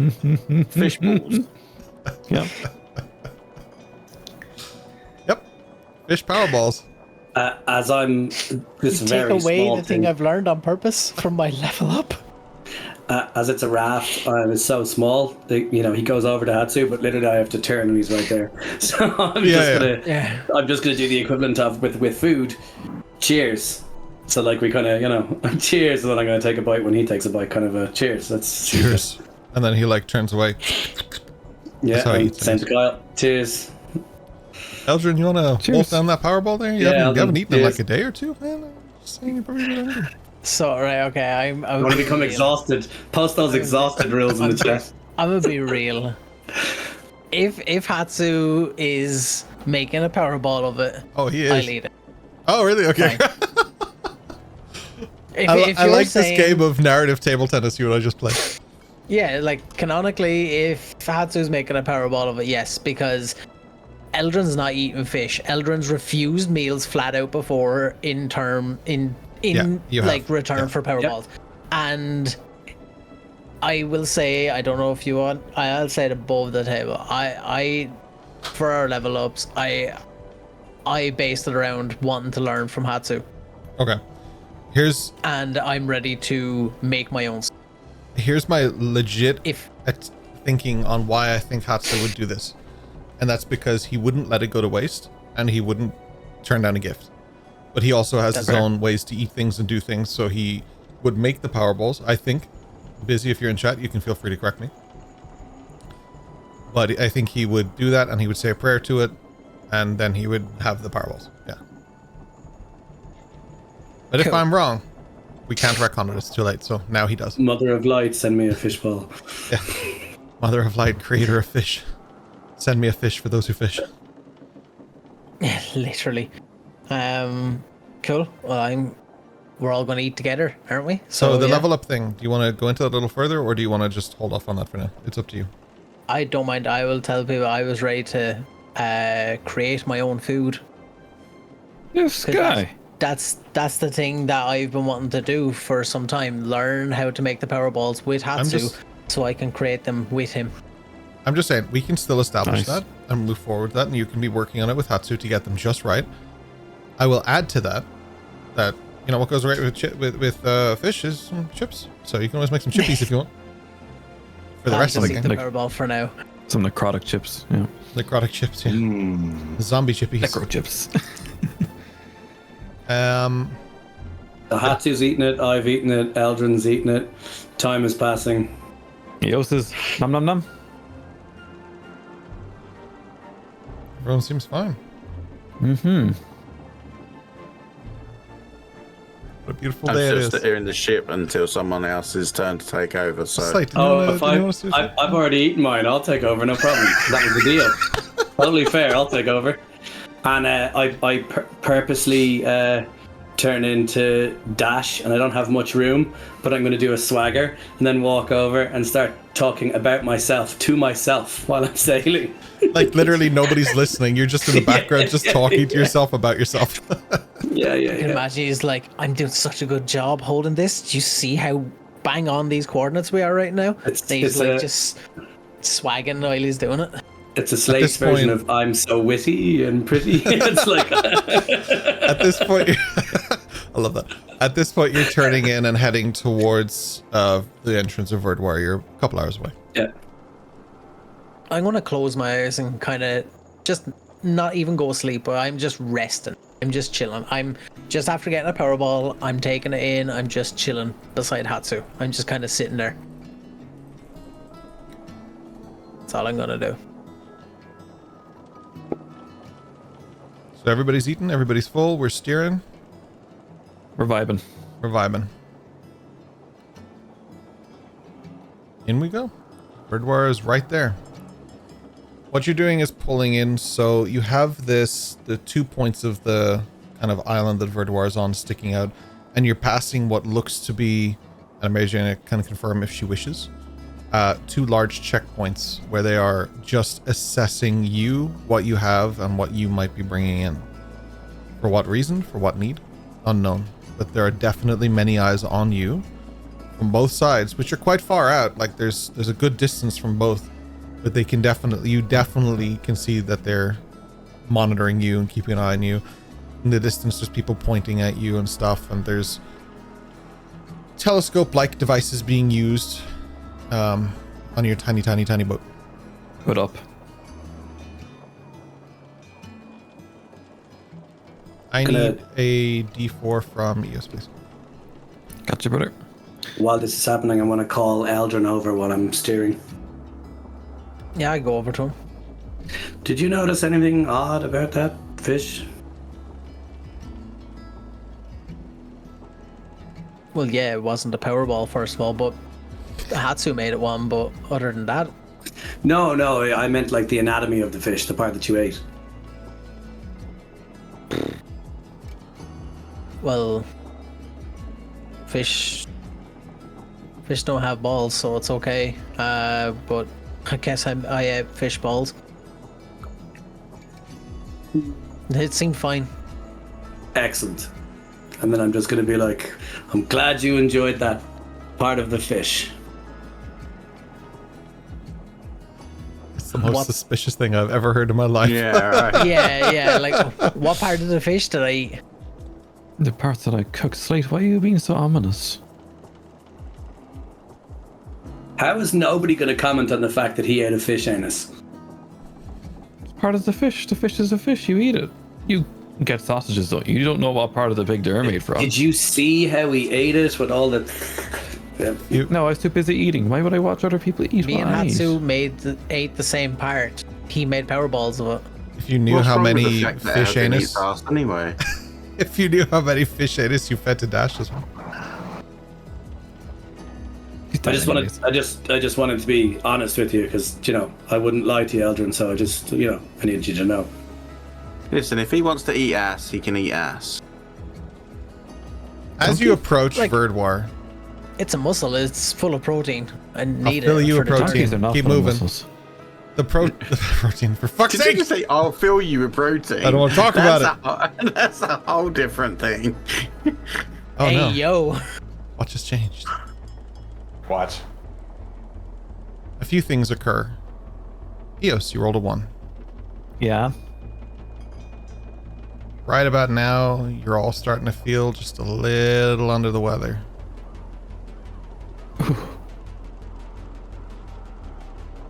Is there no saves from this?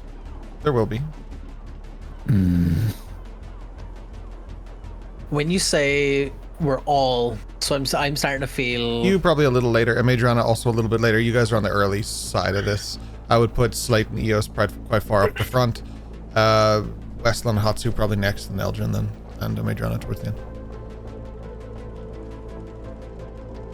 Would it be like a sickly feelings, some stomach is feeling upset kind of thing, or? I don't want to get too into the real world of us and drag our real lives into this, but it is stomach's gurgling, it is feeling gassy, bloated, and nauseated without the ability to throw up. It is not a pleasant feeling right now. The rocking of the boat is not helping. And as you move further in, 2 large ships are sailing to meet you on either side. I'm not talking about like cruise liner ships, but I'm talking larger than you, let's call it. In typical D&D form, we'll call it a mid-sized ship. Gotcha. For good. Yeah, we're dealing with like quite a few people on both sides, just making sure that you're on the up and up and seeing what purpose you have as you approach Verdwar. Call out to everybody on the raft. I'm going to call out that I'm not feeling too good. I need someone to take over from steering. As he says that, I'll ask someone to do it because I'm going to check him out to see if he's feeling like what's up with him that he's not feeling okay. And tell him I'm going to usher for him to sit down, and I'm just going to see if he's okay. I'll take over. I'm going to put my hand up to Eldrin, and I want to go to the very back of the boat where we were, to the raft where we did the cooking and fishing and whatever have you. And what I want to do is, having known it was a toxic fish, having known there was a chance, and having known of it in Penzance, you know, usually if you eat something and then quickly afterwards start to become unwell, you know, I don't think it takes a rocket scientist. But what I want to do is I want to use my hands to cup seawater, and I want to drink seawater because it's salty, and actually what I'm trying to do is make myself vomit, because that's what happens if you drink salted water. What I'm trying to do is, whatever's in there, the longer it's in there, the more I digest. The more I digest, the more it gets into my system. So I'm trying to negate the long-term effect by suffering the short-term effect. This isn't going to be pleasant, but that's my thinking. So I'm going to try and drink some seawater to make myself sick, trying to bring up as much of it as possible, so therefore there's less of it in there. So that's what I'm thinking right now. Salt water. Being aware of the situation, Eos will use disguise self to make herself look human, as previously known. Pale skin, green eyes, that kind of thing. Yeah. Even though you take the form of a human, the first thing that you'll note is that your skin has almost this greenish tint to it. You feel nauseated, and you're emulating that through your magic. Human form Eos is on the ship. The magic, I believe, for disguise self is a concentration. It is just an hour. It's an illusion. There's no concentration according to the description. No worries. Thank God.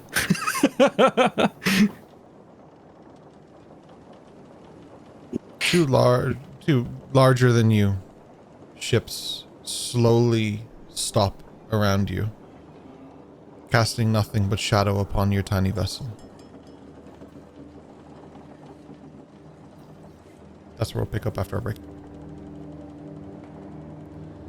We're going to take 10. Enjoy your boss fight. Those of you who are in chat. Those of you on YouTube, we will see you in quite literally 1 second. Enjoy. Yeah. And thank you again for all the gifts and subs and chats. It's been popping off in there. Thank you so much. We appreciate you all. we will BRB. Enjoy. Ciao, ciao. And we are back in Verdoir. 2 ships surrounding our intrepid adventurers. Oi! Who are you? I stand up. Who the fuck are you? Someone stops him from talking, and there's just like someone leans in and whispers, and the guy kind of leans over. Where'd you get that armor then? How about you go back about your business before you get hung by your entrails from the edge of the walls? Leans back, and they just start whispering for a few moments. I'm gonna get you to make an intimidation check for me, but I'll give you advantage given the circumstances. Yeah, I'm not exactly the most intimidating person. How did we do Like that? I said, 10. Flat 10? He can't quite tell. He's like squinting and looking at it. He's like, he can't quite tell if it's you or an imposter. That's his beef. If you are, prove it. How far is the boat from me? Say Like, 25. are they sidled next to us? 25 feet away on either side, so whichever way you want. But this particular one is 25 feet. Yeah. Okay. Okay. Oh god. Does a 20 hit him straight in the face? Yep. As the dagger goes straight through his eye. Okay, so you 25. Oh yeah, so you're within range with the dagger as well. You throw it. You just like see this guy's head go back, and he falls down, and the guy next to him just like looks. Right. Yeah, you can. Carry on. Yep. Carry on.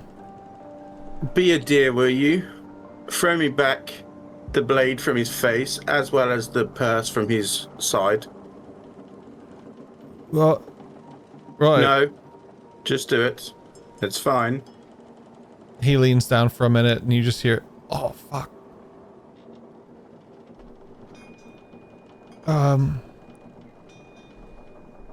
He goes to throw the dagger, and then he's like, heave ho. Throw it, I'll catch it, as long as you throw it decently. Never has more pressure been on this man in his entire life.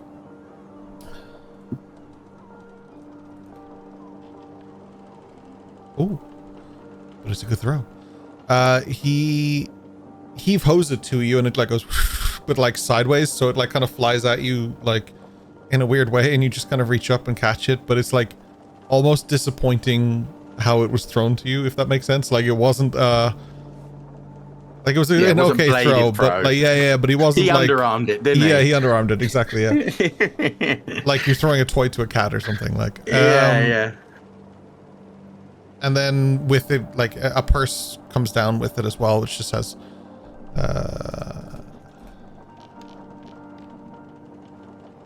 has 13 copper pieces in it, so you can add that to your inventory. Cool. Happy with that. We have words for copper pieces, but I have forgotten them now. Bells? Is that what we call them?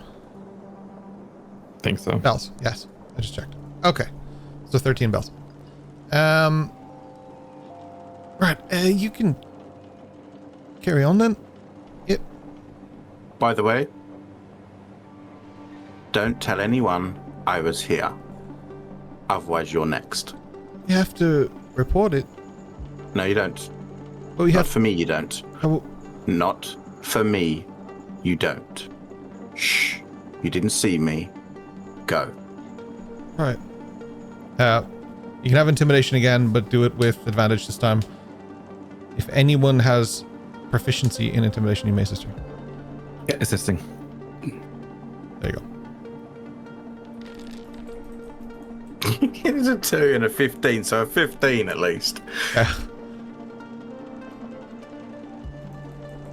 I'm muted. Throw my 1d4 on. I wanted to cast guidance. Grand. Okay. Yeah, I was wondering because I was like, Kyle's trying to do something here, but I couldn't quite make out what was happening. He's not saying anything. That's a 4, so that's a 19. So that did actually help. Okay. With that, you just get a gentle nod.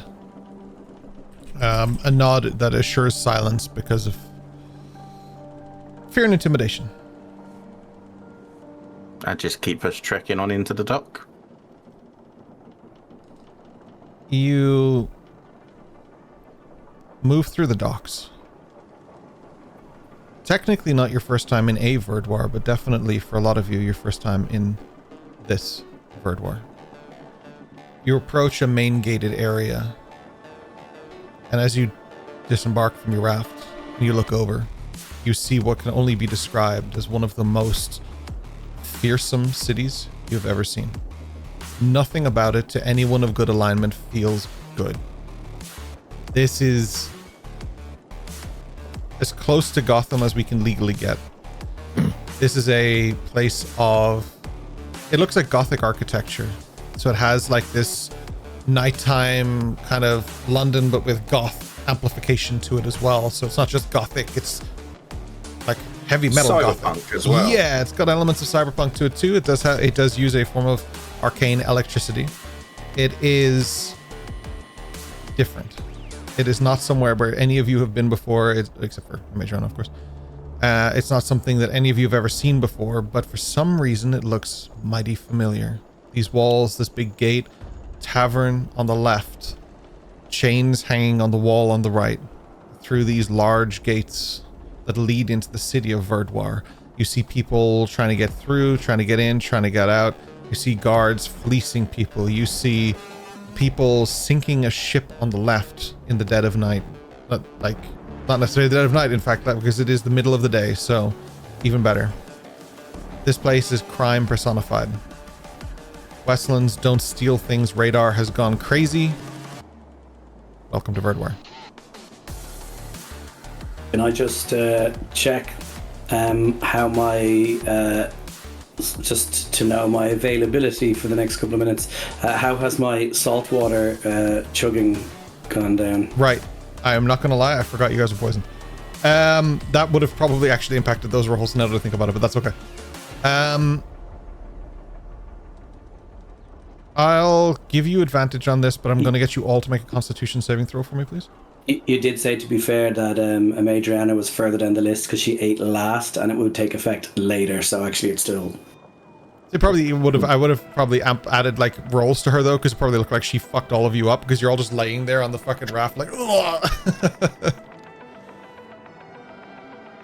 Are we all rolling con? Con save from all of you. Yeah, advantage to Slate for his attempts. Oh fuck yeah! Let's go. All right. Weslyn got a 15. Eos got a 9. Majorana got a 21. Aldrin got a 17. 20. And Slate got a dirty 20. Nice. So pretty much everyone except Eos is doing pretty okay. You're starting to like, you're on the rebound. You still feel unwell, but you're not throwing up. But Eos, you're leaning off the side of this boat as everyone's disembarking, and you are just ralphing into the water. Yeah.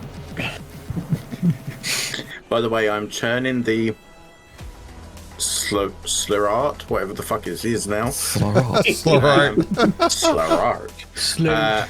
I'm turning it into a slart for a brief second so that it dips under the water to give it a bit of a rinse, and then clicking the button so it goes back into its little box in my pocket. And as discussed, there's nothing stored in it because the only thing that we caught was the fish we ate and poisoned ourselves with. And other than that, obviously I had said I took off the grappling hook while we were steering, so I already had that stowed on me. So I don't believe there's anything other than the materials that were already on it. So I don't think there's anything to be. There was the fish in the storage thing, but I think we ate most of that probably anyway. By now you would have eaten a lot of that, yeah. And anything that wasn't at this point, you probably wouldn't really want to eat too much. It was heavily salted, not jerkied fish, so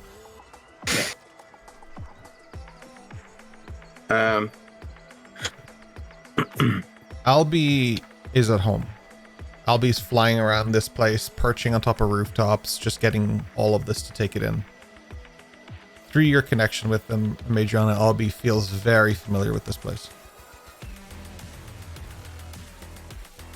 Don't get too excited. We're not staying. Stick with me. Watch your pockets. Watch your knives. Watch whatever the fuck you've got on you. Anyone bumps into you, make sure to check where they bumped into you, that you haven't lost anything. I don't tend to roam these streets. I tend to be a little higher.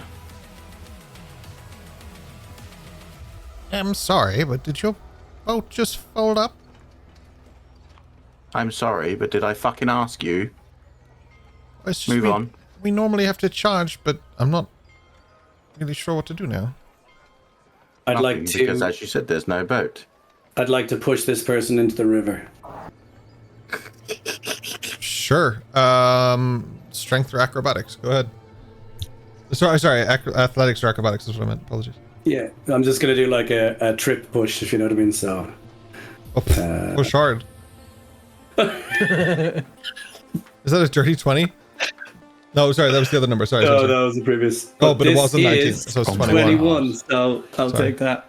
It was good because they had a 17. Yeah. You go to push them and they kind of like, there's this slow, like, can they save themselves? But then they just whoosh. What I want to do is, as I go to push them, you know, when someone starts to go over the edge, Yeah. and you grab them here, and I'm going to say, who said you could talk to us, and just let go, so they go back into the water. When he water. comes, like his head comes back up out of the water, I just turn and say, see, my friend Dash here doesn't like the fact that you spoke to us. So don't do it again. If you don't have the money to talk to us, don't open your mouth. I'm going to turn and walk away, so hit the person down below can't see me. I'm off the top. This very old man shuffles away. Oh my god. I turn to Madriana, and I'm going to go, I think I'm going to like it here. I think I'm going to like it here. Dash Heidman is a live and breathe. It's strange, Slate, actually, because I think you would probably fit in this town quite well. Right. To procure a boat, I'm going to have a look around and see if I can see like a, we'll say a smaller size schooner. So something that was bigger than we had by at least kind of double, but nothing that we as a group wouldn't be able to handle. Like a size up from what you have, basically. Yeah, so that we're comfortable, able to actually go across the heavier sea, but not, crazy. No worries. Yeah, there are boats of all sizes here, so I'm just going to probably get you to make an investigation. Probably the easiest here.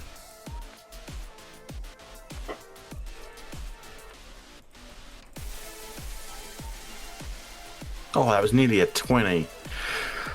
That's an 8, so I'm going to use Eos's dream inspiration. Nice. Yes, you had a dream about this last night. It's very weird deja vu. Did I? That Madriana was here and she was looking for a boat and she couldn't find one for the life of her. And you really, for some reason through the dream, could feel how important this was to a Madriana. So mid-vomit, you kind of, like, you stop, you wipe, you're like, check again.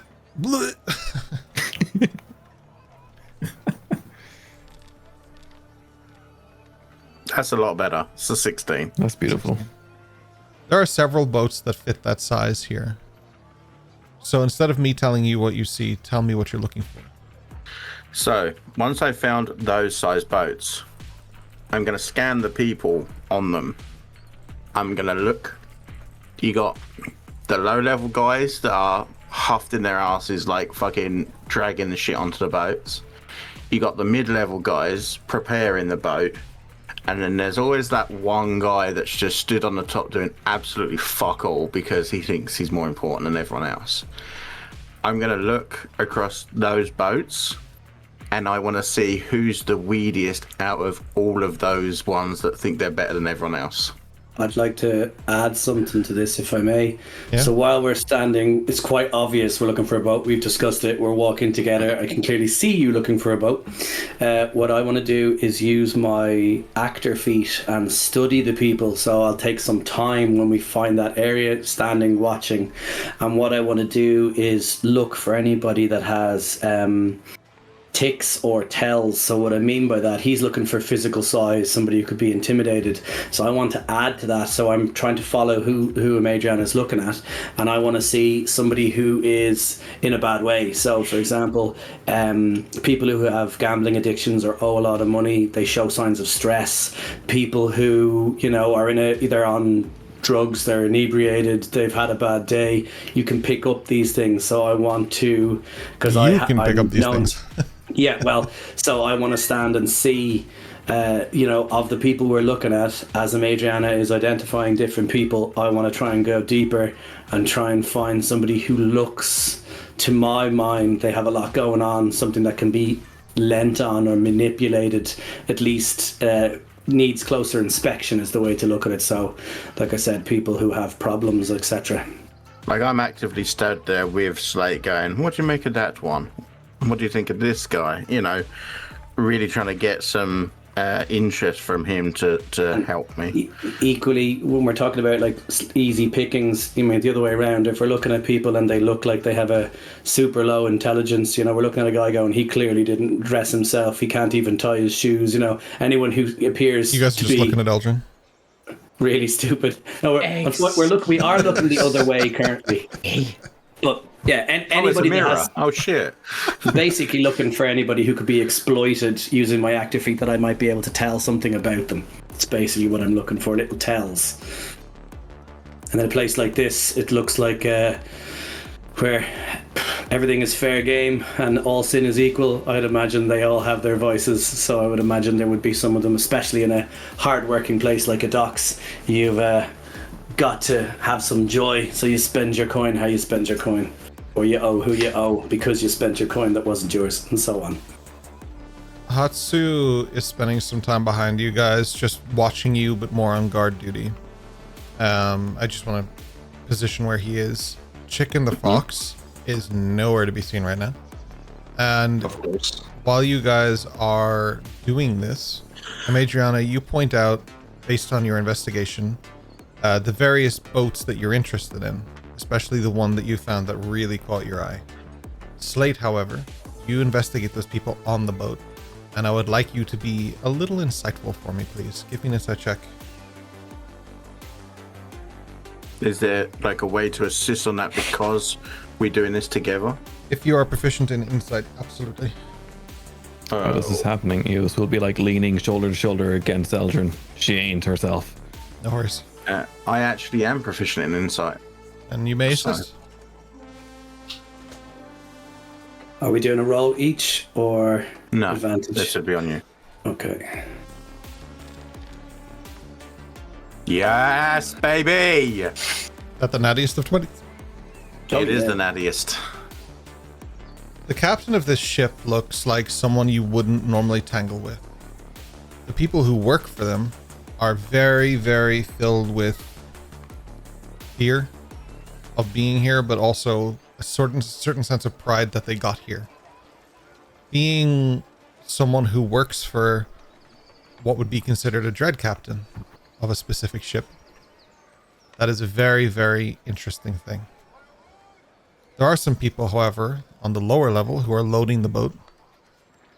And by lower level, I don't mean physically on the boat. I mean lower level in terms of the chain of command. And they are loading the boat. And they are... they're a little bit more weak and fresh and green-skinned and... Or, sorry, what's it called? Green-skinned, is that the right thing? Yeah, they're new. They're new, alright? We'll move on. Because green-skinned in D&D could also just be They just some dude look with green green skin. in general, as in They look green, yeah. Red shirts. Red shirts. I thought you said Richards, and I was like, he's probably the only person here who could actually Everyone steer is that ship. Absolutely. Yeah, they are the red shirts of this crew, and just kill them. It's fine.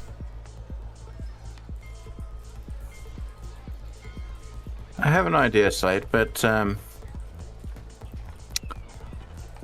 wonder if you wouldn't mind doing me a favor. Let me line up a couple of things first, and then I'll tell you what I want you to do for me.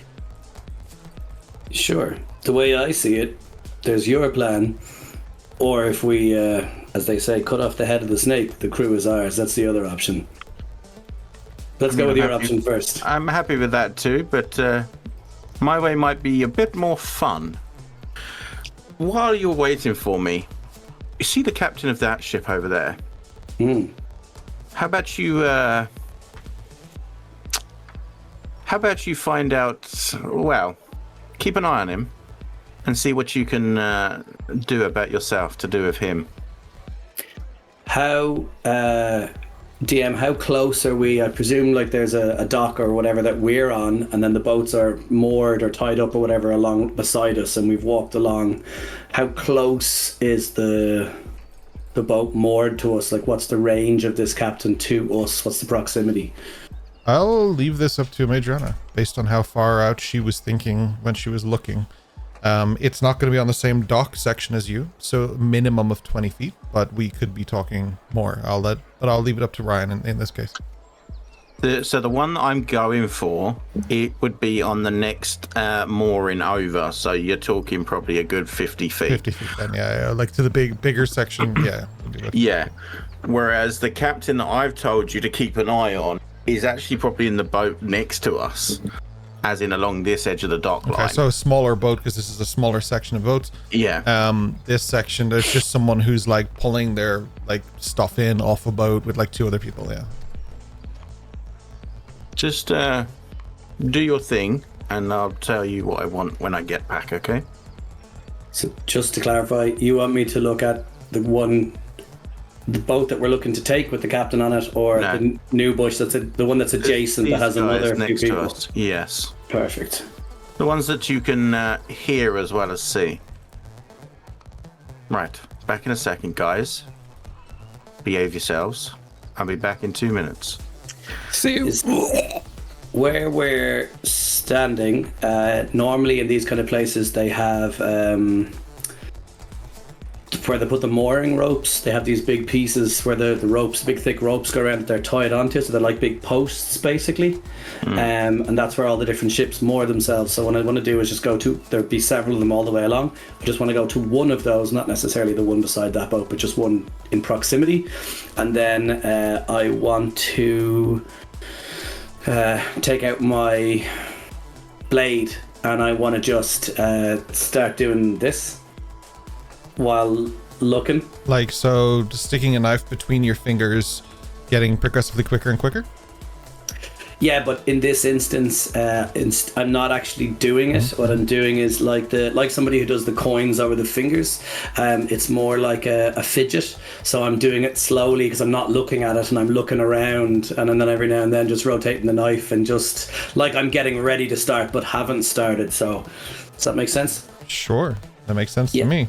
I will ever make you make a roll for something like that. Don't worry. That's it. I'm not doing it yet, but stand by. I am bystanding. Don't worry.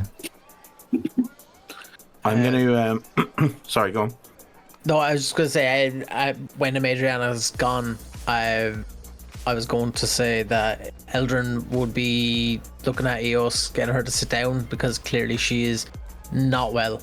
And I just want to have a quick check over of her and see, try and ascertain, is she getting any better or is she getting worse? Rory, for the moment, I'll let you answer that because the next roll is coming, but not yet. Yeah. The room, the world, spinning. Eldrin's. Please stop dancing. I'm not even moving. I'm just staring at you. How many of me can you see? I'm gonna roll a D6. A D100. There's 6 of you. You brothers? Maybe. To be continued. Okay. based on that, I'm not even going to ask if I would need to make a roll to see how bad she is. I am just going to cast Lesser Restoration on Eos. Okay.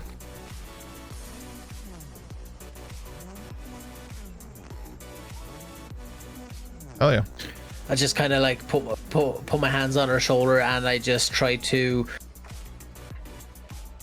not to like make it like a big thing, but I'm trying to just like show as if like I'm putting my hand on her shoulder, and it's just I'm trying to cast it through my hands into her shoulders, try restore her health that way.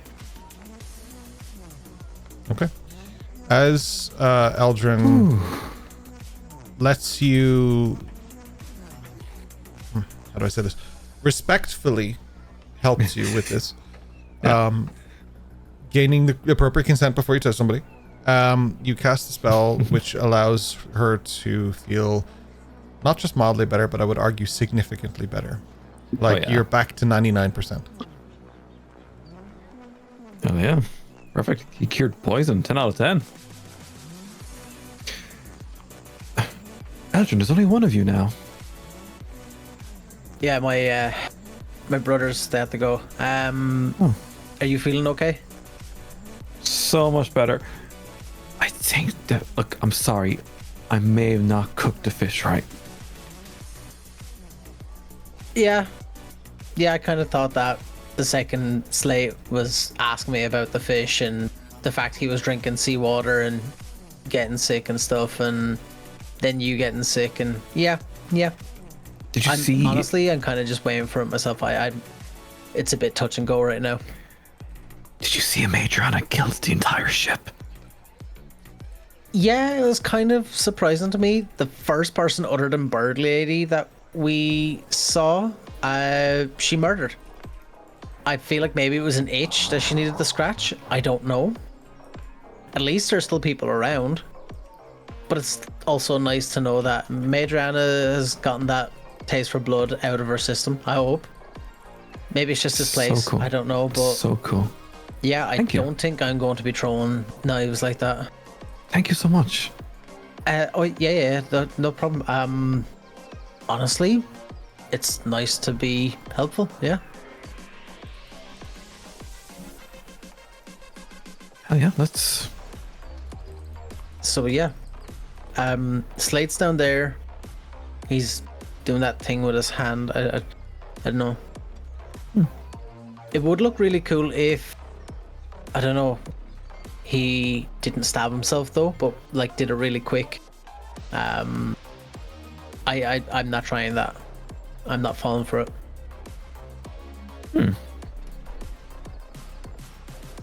He could just like mage hand it, like what he was doing, and just pretend it's his hand and just make loads of coin, just looking at it.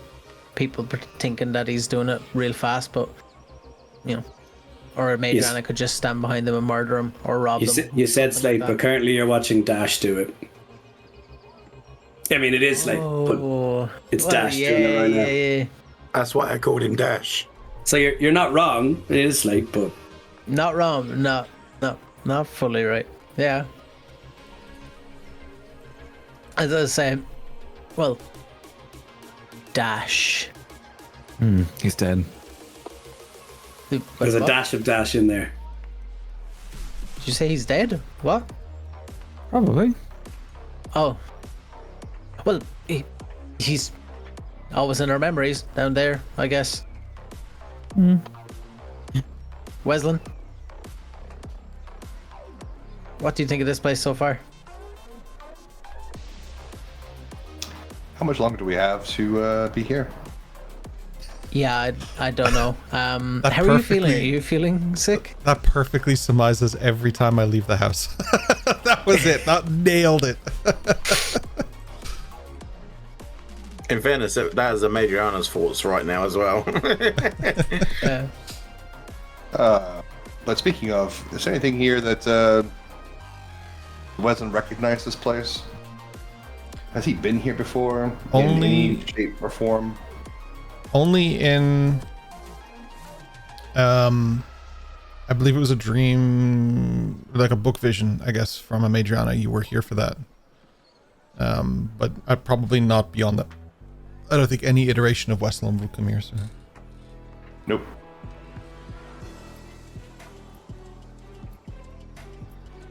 Look for a place that serves a strong drink. That is the way to handle this stress. Yeah, there's definitely a place there, for sure. Surely there's a bar nearby. Does Weslyn say that out loud?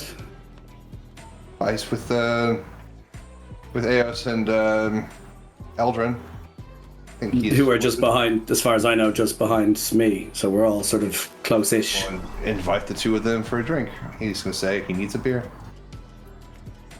I might stay near the boat. Just I don't drink either anymore. Anyway, You used to drink? well, he tried to take advantage of me, like mentally, not physically or anything like that. He was just trying to like get information out of me. Yeah, you. Why would you do this to me? He got you drunk and took you swimming, yeah. This is kind of fun. It's nice to take out, this kind of like built up anger and stress at Dash, even though he's not here. Thanks, Slate. I mean, if you want to hit him, I'm okay with that. Slate. Well, Wesley goes for a drink. if I was to slap you and it hurt, but it actually hurt him, that's maybe a deal I would be okay with taking up. But I don't want to hurt you. We'll build up to it. We'll build up. You can practice what you need to say to him face to face, and then say it to his face. I had that situation one time before. I was going to say something to him, and I didn't think about it afterwards. I went back to my room, and I was like, should have thought about that.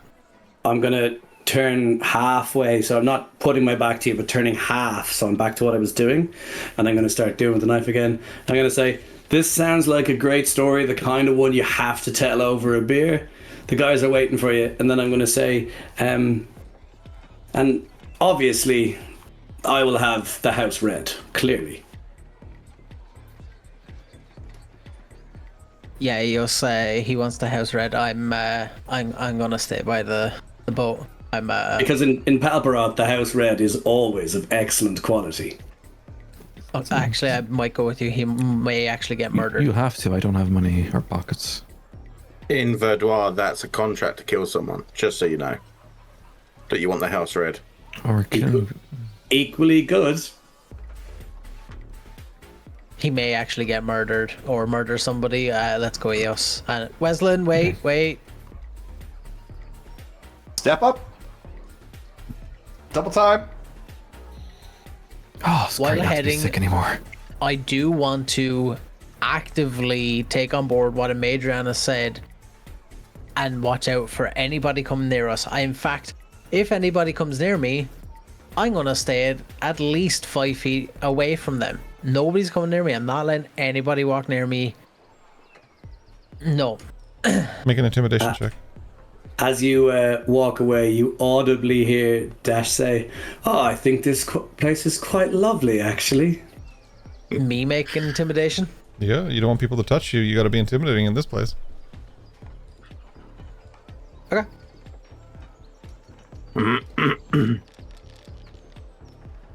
That's a lot of dice. I would Okay. like to use my inspiration on that. And I would like to cast guidance on myself. I would like to touch myself. Yeah, that's And- one thing that make you intimidating. Nobody will touch you if you're doing exactly what Richard just did and rubbing yourself. People are like, "Well, I don't want to touch him." I'll just be like, just dust myself there'd be off some here and that I'm just would be. I just gonna walk around. But yeah, I'm gonna go again. Intimidation. Has anyone ever seen the film The Dream Team with Michael Keaton? That's exactly what this is right now. It's basically a group of people from a mental asylum that go for a baseball match and end up getting lost. That was a great use. Fantastic.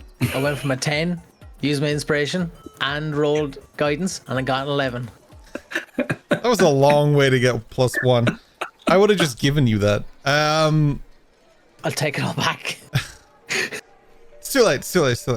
Yeah, no, go ahead. Richard, you Eos owe would me my spot- birthday inspiration. Eos would spot Eldrin trying to look, tough and stuff. She's like, Eldrin, what are you doing? He's like walking like. Are you hungry? I walk. I like kind of like just walking, like just a little, like head down, like I'm kind of just. At least There's 3 people bump into you during that time. No, they don't. Does anyone actually bump into me before I continue? I would say so, but more you bumping into them because you're not watching what you're doing. Less that they're trying to rob you. Your stuff is still there. You're okay. Okay. I think. Poor Ryan is like, oh god. Sometimes Yeah, it's better so just not to Eos- say anything. Eos is like, asking me what I'm doing. I'm like, keep up, Eos. We're going to the bar. Are you okay? Yeah. We're going to the bar, Eos. Keep up. Why are you talking like this? He's going through puberty. It's a state of growth. As that Weslyn happens. says that, a group of pirates that are leading us one of those ships that just came in are just laughing at what Weslyn's saying. It does come on very rapidly. Don't worry, your voice will adjust. It will stay at that pitch. Give it time. Yeah, Eos. It just happens. It just happens. How old are Well, you? Old enough for a beer with Weslyn. Do you have ID? Yeah, I do. Come on. What are you doing? What's ID? We're just going to the bar. I don't want anyone to touch me, so just let's go, Eos. Eos very confusedly walks like 3 feet behind Eldrin into the bar. Do you think anybody yeah. is going to kidnap you here, Eldrin? Think the people who are looking for you are here? Nobody look for me. Not me, no. I look for people. I'm sorry, are you Eldrin? I'm just kidding. Eos, as you walk into this bar, there's a stark familiarity from the book. This is the last time you saw Drell Morix. He was in this bar. Technically a Madriana, but Yeah. Within the 1,000 years inside the book. within the slideshow with 1,000 years within the book, yes.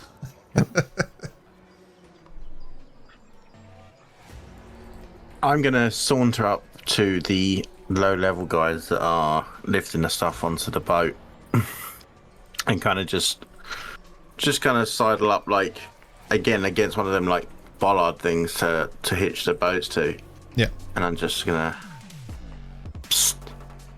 Hey, you, come here. What? Shh, come here. Why? Cause I fucking said so. Now come here. Fucking hell, alright. Seems like you like working on this boat. Fucking hate But I walking on can't this help- boat. Why, dear? It's fucking tough, innit? So what if you and your friend there could be the captains instead? I'm not captain material. You're really not, are you? Okay. Would you like the ship though, so that maybe you could sell it and then you could go and do whatever the fuck you actually really want to do? Oh, they'd just come and kill me. Who would? Fucking captain, wouldn't it? Captain Saran. Yeah. Did you say Captain Sarong? Saran, Okay. he likes to rap.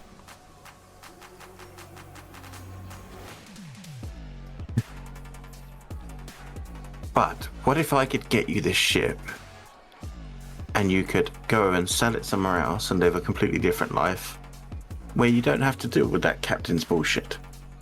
I'm just a dock rat. I've been promoted here. Yeah. Forgetting the accent. Listen, I have a proposition. If you help me, Right? I will give you this boat for you to do whatever the fuck you like with. Fucking hell. Is this conversation in earshot of me? Of Dash?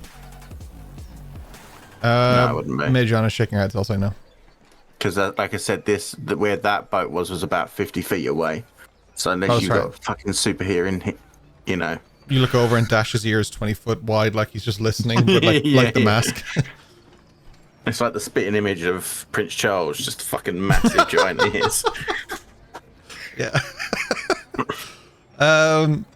Literally every character of him for the last million years, yeah. Yeah. Sorry, King Charles. Fuck off. Anyway, Whoa. Please don't get us taken out of the UK, man. They're already taking everything off the internet there. We're all they've got left, man. So listen, the plan is I'm going to cause a bit of a distraction. Right? You're going to jump on the ship, get it ready to go, and we're going to leave without the captain. Then, when we're out into open waters, you can have the ship.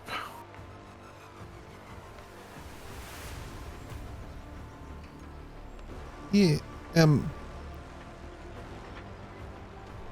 you seem alright, but the captain's fucking scary, isn't it? Yeah, but with the money you could make off this boat, you'd never have to see this captain again. You could go and live in Palperoth. I hear they've got good beer. Yeah. Okay. Azazaki, wherever the fuck you like. Oh. I've heard the women are nice there. Some of them. Anyway, the point is, you wouldn't have to deal with this bullshit. But the money you could make off this ship, you could probably do pretty good for yourself. All you need to do is make sure the ship is loaded and be ready to fucking set sail when I say. It's ready to sail now. I mean, the captain's leaving dock. That's what we're here for. Cool. So be ready. What about Jexy? Or Nell or Who? Bucket? Well, I'm a new one, but there's 3 of us. Well, if you're all on the ship when we leave, you can all split it for all I care. I just need to get somewhere and then you can have the ship. I don't even really care about the money, just leaving this life. Okay, and but a little the bit money of will help you start a new life. Right. You understand how that works, right? You need money for life. Listen, I grew up in Verdois and I've been a part of Donderum and their crew. Nothing this good is ever true. I just don't want to die. Okay, so let me put it this way. Help me, or I'll make sure you die. How does that sound? Fucking enticing. But at least if you help me this way, you'll have a bit of money in your pocket and you won't die. Make a persuasion check. I'll give you advantage. And then make a intimidation check, just standard for me as well. It won't massively impact the roll. It's just more or less the belief of what you're trying to do here.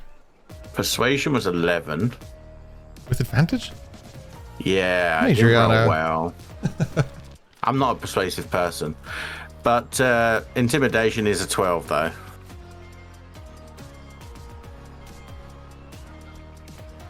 Alright. But I need something from you first. Get the captain drunk. Delay him leaving from the shore. And while he and the crew... Nope. Can't say crew. They are occupied.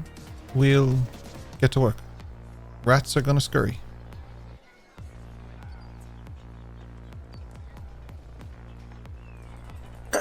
Who is it, bar the captain, you don't want on there then? Well, including us, there's nearly 20 people who work for the captain.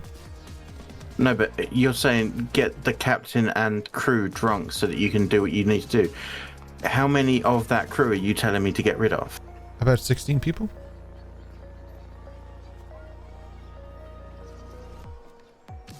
It's Okay. a pretty cramped ship. Okay. This could be a blessing in disguise. He needs to upgrade his ship. I mean, just don't let him know it was you, or he'll hunt you down until the end of time. Okay, make sure you and your rats are off the ship for a second, and I'll go and speak to our wonderful captain. All right. While he's doing that, I'm going to quickly turn, and I want to... Doing magic and stuff here is not a good idea.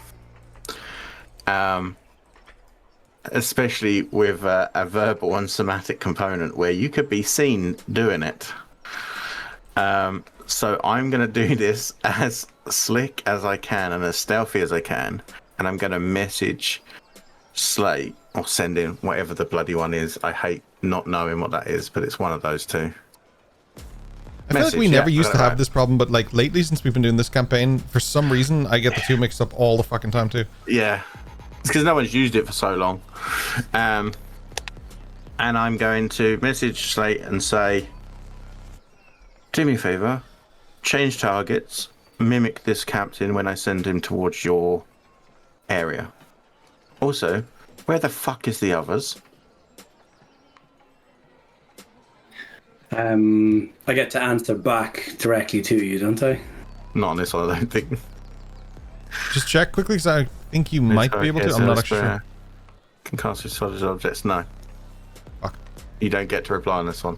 It's said and can whisper a reply. Only the target hears it and can whisper a reply. Second line. Okay. Oh, sorry. Okay, I missed that. Yeah, read over that's that. what I thought. So I just wanted to be sure. Yeah. So I'm just gonna say, mimic the captain, as in be the captain to his face. And I message back and say, not to his face, but once you get on this ship, help us get out of docking. And then I presume over the 50 feet we can see each other, so you're looking at me.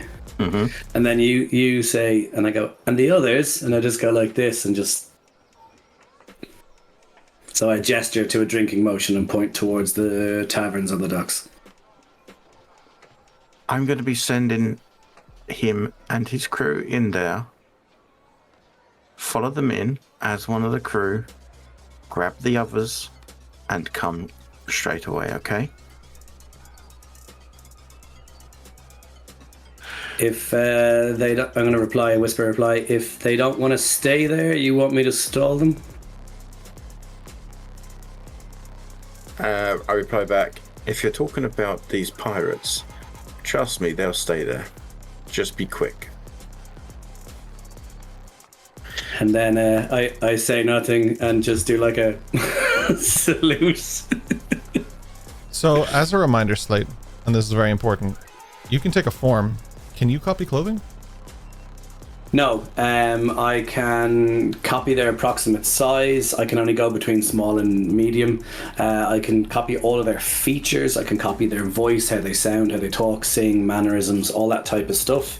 And I have clothing that allows me to, that I got from the Arcanum, that allows me to mimic elements of their clothing. But no, I can't do a like for like clothing swap. Okay. Among groups like this, you would know how very important something at least like the hat would be, if not everything else. Because that is a symbol of... That's where people like this and people from Dundurum would keep their kind of rank and stuff known. That's a really big symbol of who they are. I'm gonna walk onto the ship with utter confidence of I own this fucking ship. Straight up the galley or gangplank, whatever it's called, onto the ship, up the stairs. I'm assuming there's a small flight of stairs at least to the top where the captain is. Good afternoon, Captain.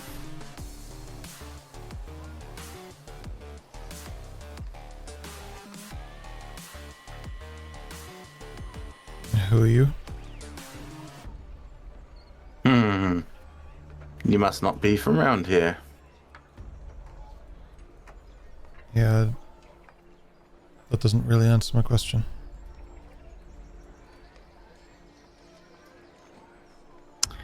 Let's say I'm very important in this town. And someone even more important than me has seen the stellar work you've done. And wishes to potentially offer you quite a large proposal.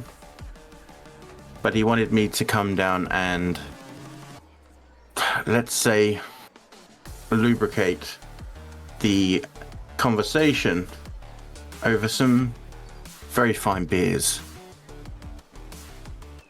So I'd like to take you and your men to the tavern and buy you some drinks until he gets there and discusses his potential contract with you.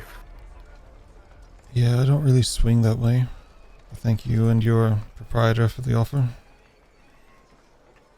Trust me, nor does he.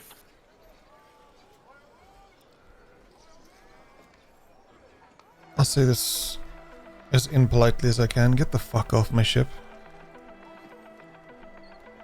Do you know who runs this place?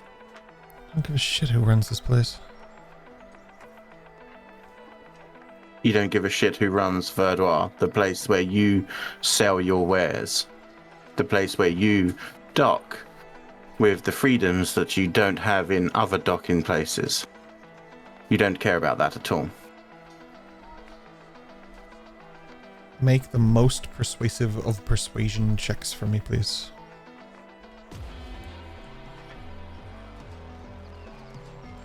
This is not going to be good. I believe.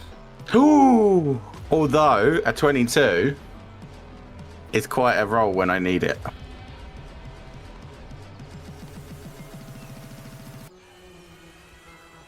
You talking about? Don't say the name. It's just a fucking myth. Okay. You can believe that as much as you like. But the truth is, that's who's requiring your attention. Now you can choose not to believe it and end up with the circumstances that come from that. Or you can come with me, enjoy some drinks, and at the worst, you have a jolly night.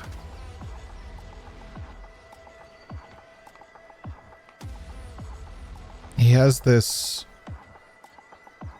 lower jaw that's made of metal with these sharp kind of teeth on it. And he runs his tongue along it while he's thinking.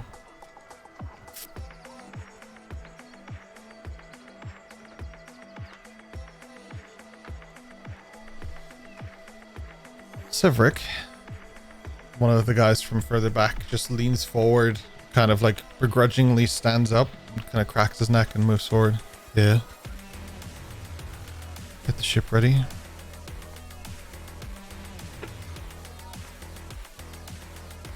If I'm not back in, we'll say an hour.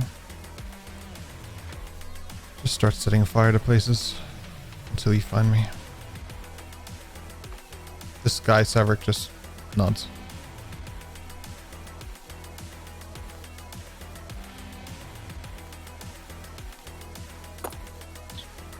I mean, it was to all of your men, but I suppose if you want to drink the lot yourself, that's up to you. Let's go. He steps down off the ship with you, and like as he kind of moves, it's a heavy foot. Like you hear every doof doof as he moves forward. Like he's not like, you know, he's not your pops or anything when I say that he's a big dude, but you know, he's got some muscle to him. He stands quite tall, very... For some reason that's not actually coming up for the chat, I apologize. He stands quite tall and I don't know, proud. Like he looks like someone who would own a ship like this, or one of at least 3 times the magnitude of this. Like, he is someone who comes from a place where being tough is just the only way to survive, and he's doing very well at it. Can you make a history check for me? I want to see how much you know about where he's from.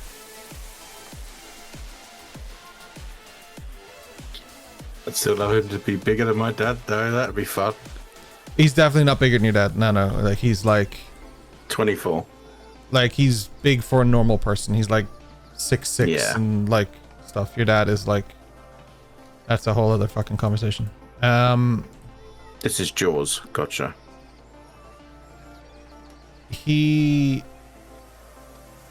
What number did you get? Sorry, I apologize. 24. 24. Yeah, you've definitely heard where they come from, because a lot of their people do business with people from your place. Let's see. What can I give you? He's from Dorndarum anyway. I've said that a few times. Dorndarum begins with like a little bit like Verdwar, whereas when things became illegal on mainland, they sort of had to go somewhere. But it was like set up on a barren rock that's kind of built upwards. So all of the buildings and everything on it are built into the actual ridges and hills and everything as well. This is purely pirate territory. This is like where they are. And the way that they're measured is by their notoriety, so to speak. Not to take too much from one piece. But they are measured that way. And he is definitely, if he is who he says he is, or who it is said that he is, he's part of the Reefborn Revenants. And they are like known to be maybe number 6 at the moment for that place. Only passed by the Stormcrows, Shadow Raiders, Night Reavers, Iron Wolves, and the Black Tide. Great names. Thanks.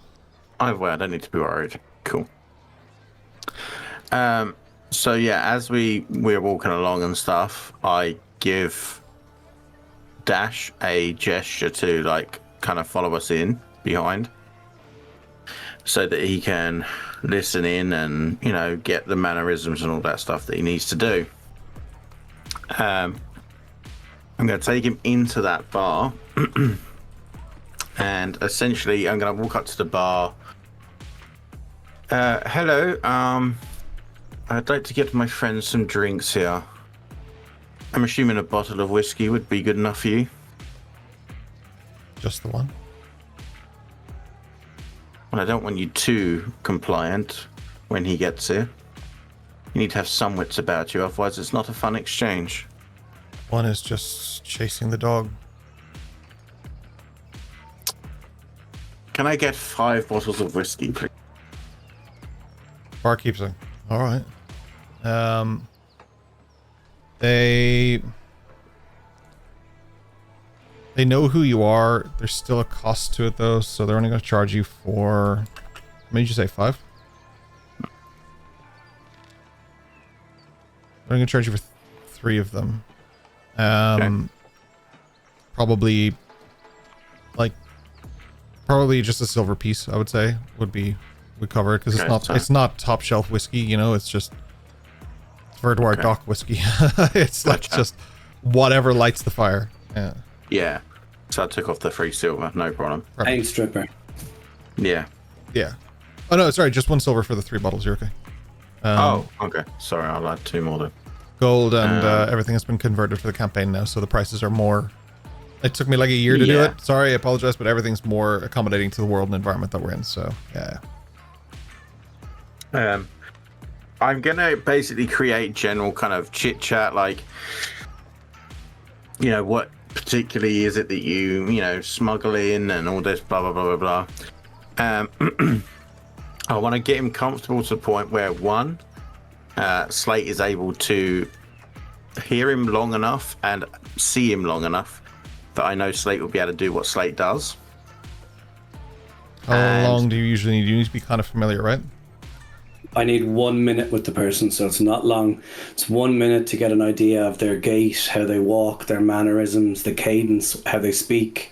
that kind of stuff. It's 1 minute according to the feat. So at this stage, you'd be nearing that just by walking in, talking, walking to the bar, ordering drinks, and this. So I don't need that long. I've been doing it a long time. I must say, I have always had a penchant for your kin. You seem much more open and free than most. Able to do what you want without the pressure of the people above you. Sort of the point. That's what I mean. I admire that. Noted.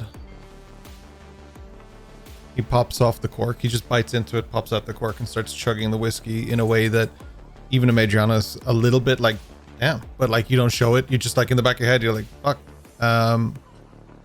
Because like this whiskey, if you gave it to someone like Eldrin, for example, who said he doesn't drink, I'm just using Eldrin as an example because he doesn't drink, that would probably have, this would be alcohol poisoning if he was to do this. Like, he would just be gone. Yeah.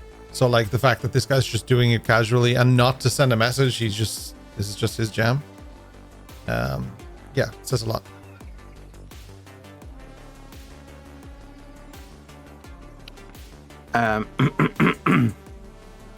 I'm gonna excuse myself from him and go to the ladies. But on the way there, I'm assuming there's gonna be some sort of hat, coat stand, that kind of thing. Possibly some similar style hats. I'm going to lift one of those. And when I come back, I'm gonna, as I get past Slate, I'm just going to whisper to him, get the rest on the boat. Or get outside ready, should I say. I'm going to just gesture to the hat and go like this so that I want the hat.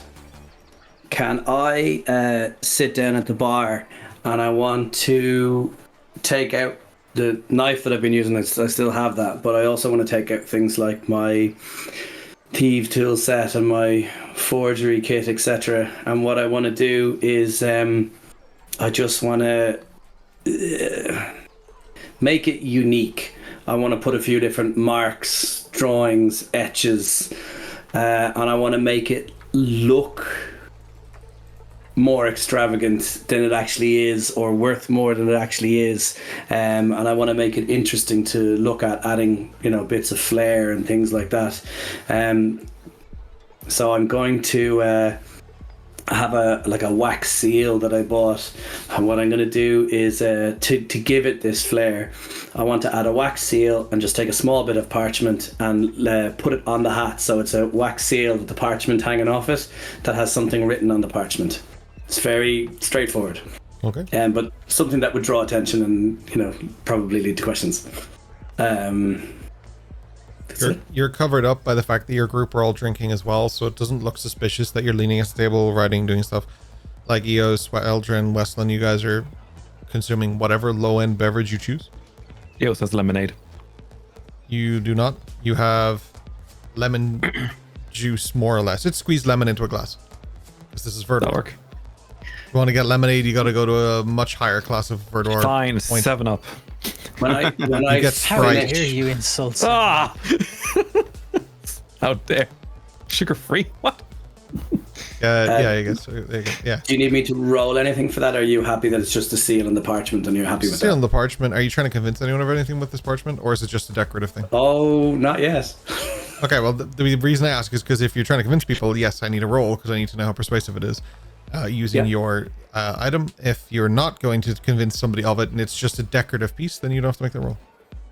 Yeah, okay, well then I would like to make a roll, please. Perfect. Forgery kit? While you're doing that, I just want to know what Weslyn and Eldrin are drinking. I'm curious. Anything non-alcoholic. Glass of lemon. Weslyn. Straight lemon. Beer. Beer? It's a good beer, man. This place Probably knows beer. Oh, yeah. And it's chilled, too. They keep it in a bucket of ice. Easy to do. Got ice? They keep the Ice. keg in a bucket of ice. But yeah, you can have ice. It's just kind of gross. This only comes around in the winter. This is fancy. It's a fancy sleep. Weslyn is looking at this like he's in the Ritz. Wow. Needless to say, I know a little something about forgery. Go for it, pal. And then the forgery kit. And, Wow. 23. A dirty 23. I'm just kidding. 23 is good. Yeah. Without even trying. Good looking document. 23. Like, As I walk back from the bathroom, making sure to come from behind this guy, first thing I'm going to do is rub Eldrin's hair, which I hope he understands what that means. And then I'm also going to kind of lemon on you. Yeah, I'm gonna, move my way along as if I'm kind of doing that to a couple of people, so it doesn't seem too obvious. Then I'm gonna put the hat that I've acquired from the hat stand behind this guy. Well, it shouldn't be long before he gets here. But let's have a drink. When you're out back, before you make your way back, something you notice that's probably like just catches your eye, but you're a little bit too busy to take it in, so it's just one of those things that's in the back of your mind, but it clicks when you're sitting there with him, like how weird that was. There's like an unconscious guy out the back, and Chicken is just pulling on the pants leg, just out there, just sort of like a little mild growl. When you saw it, you were like, it's Verdoir or whatever, but then I guess when you're sitting down with that guy and you're like, he'll be along any minute, you're just like in your head, you're like, wait a minute, what was that? Like that kind of just, it resonates with you, like how weird that was. Yeah. Why is Chicken assaulting drunk people? Okay. it's not a rotisserie. Yeah, he's not Chicken. Essentially, I'm going to have a few drinks with him and chat with him, but I want to try and switch the hats. So at some point, I'm going to slip off my bar stool into him, of which I will grab the other hat from behind him as I'm like round him, and I want to do the old switcheroo. I want to interrupt you. I'm going to physically stop you just before you do that, because clearly I have something in mind after putting the parchment on it. So I'm going to, as you go behind him, put the hat down, I'm going to put my hand on you. I'm not stopping you, but I'm just, and I'm going to point like me, him, Okay. and Gotcha. sort of, then I'm just giving you, that's all I'm saying. I'm literally just pointing, and then I'm waiting for you to decide. So if you go through what you go through with it.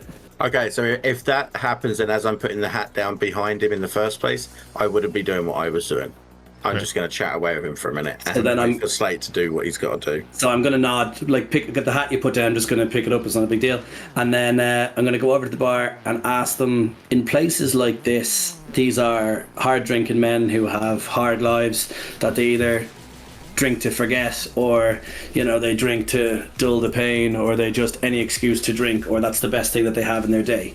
And tough drinking men, they fight, etc., but they also try to show off. So there should be some extremely strong spirits and things here, even if they're too pricey for everybody.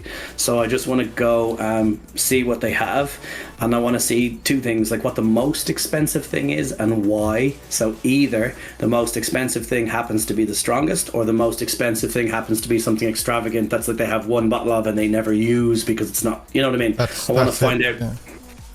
I want to find out the strongest one and the most expensive one. I want to just ask. I'm They're one and the same. to ask. It's a type of rum that's known usually in Palperoth, and it's not that it's such an old thing that it's reserved. It's just reserved for the Archon. If he ever comes, it's the only rum he drinks. It's a very specific bottle that is manufactured in Palperoth, and a very specific rum that is manufactured elsewhere but bottled with it. And together, the infusion of things from Arboris, along with a brewing technique of a special place in Bricksunder, it makes this incredible bottle of alcohol, and it's very expensive. Not only because of how rare it is, but it's incredibly expensive because of who drinks it and how it's reserved for them. And that's the way he wants it. So when you say it's reserved for them, they always keep some on stock. But does that preclude anyone who has the money, which would be rare, to be able to avail of some of it? As in a shot or yeah, they wouldn't give this to you under fear of like what that would mean if there was an opened bottle they tried to give to the Archon. It has to be sealed. So then I'm going for whatever's below that. So that doesn't count as even being on the menu because of how you'd explained it. So I'm looking for the highest available to the general populace who use this bar. What I want to do is find, like I said, what's the strongest or most extravagant to the patrons, whereas that's off the list because they'll never have it. So it's irrelevant for my purposes, if that makes sense. I just want to find out, yeah. Okay. Yeah. My intention, I might as well just tell you my intention, which makes it easier. My intention is to take a bottle to the table over to him. Clearly that's where I'm going, so. This is a Dictator M City Golden Cities rum. This costs $1.5 million per bottle. But besides that, there is a Captain Morgan. Would you like a Captain Morgan? How much is it? There's a bunch of rums there and a bunch of different like things. There's no Coke, so I'm sorry guys. But there is there's like rums, there's whiskeys, like it really depends what you really want, but it's kind of more liquor like that and beers. You're not going to find anything massively top shelf here. You're looking for things that people that actually drink here could afford. So you would probably be talking, if you want to buy like a bottle of something you can bring over or a glass, I would say the top shelf rum would probably be 2 silver pieces a glass, which is phenomenally expensive. Right, so I will, and I'd imagine it's quite strong. So I will take over, just to start with 2 glasses. The idea is mark off that, yeah, it will do. The idea is for this kind of thing, I'd imagine it's reserved for big payouts, big bounties, people who are trying to show off, and then all of a sudden, you know, they get it once in a while. It's very rare. So I'll mark off 4. There we go. So I'm going to bring them over, put them on the table in front of the guy. As he passed previously with the Madriana, I would have been given the nod to Madriana. He would be aware that we're together, you know what I mean? It's not that I just crept in behind them, you know what I mean? I joined with the group and walked in with them. So I'm unknown, but I'm a known unknown, if that makes sense. So I'm going to come over, sit down in front of him and just put the 2 glasses. I presume because of the type of place it is, it's more like, you know, like a tankard rather than a glass. If it's that type of it's a glass, but it's a tankard, if you know what I mean. So it's a glass, but it's like, because of the price you're paying for it, it's actually a glass. But yeah, in most cases they use wooden cups here. This is actually glass, but it's like the most uncleaned, gross looking glass. Perfect. So I'm going to bring the 2 of them down, put them in front of him and sit in what was a Madriana's chair. And then I'm going to put my feet up on the corner of the table. And just sit. I haven't said anything. Okay, no worries. And you're sitting, so it's on their table or beside their table, just to confirm? At the table directly opposite this captain. At the table, yeah. Is this supposed to be him? Does this look like the stories you've been told? No, this looks very disappointing. So speaking of disappointing, I rarely meet people who are able to handle their drink, and I motion towards, you know, Madriana and some of the others, and I go, look at this bunch.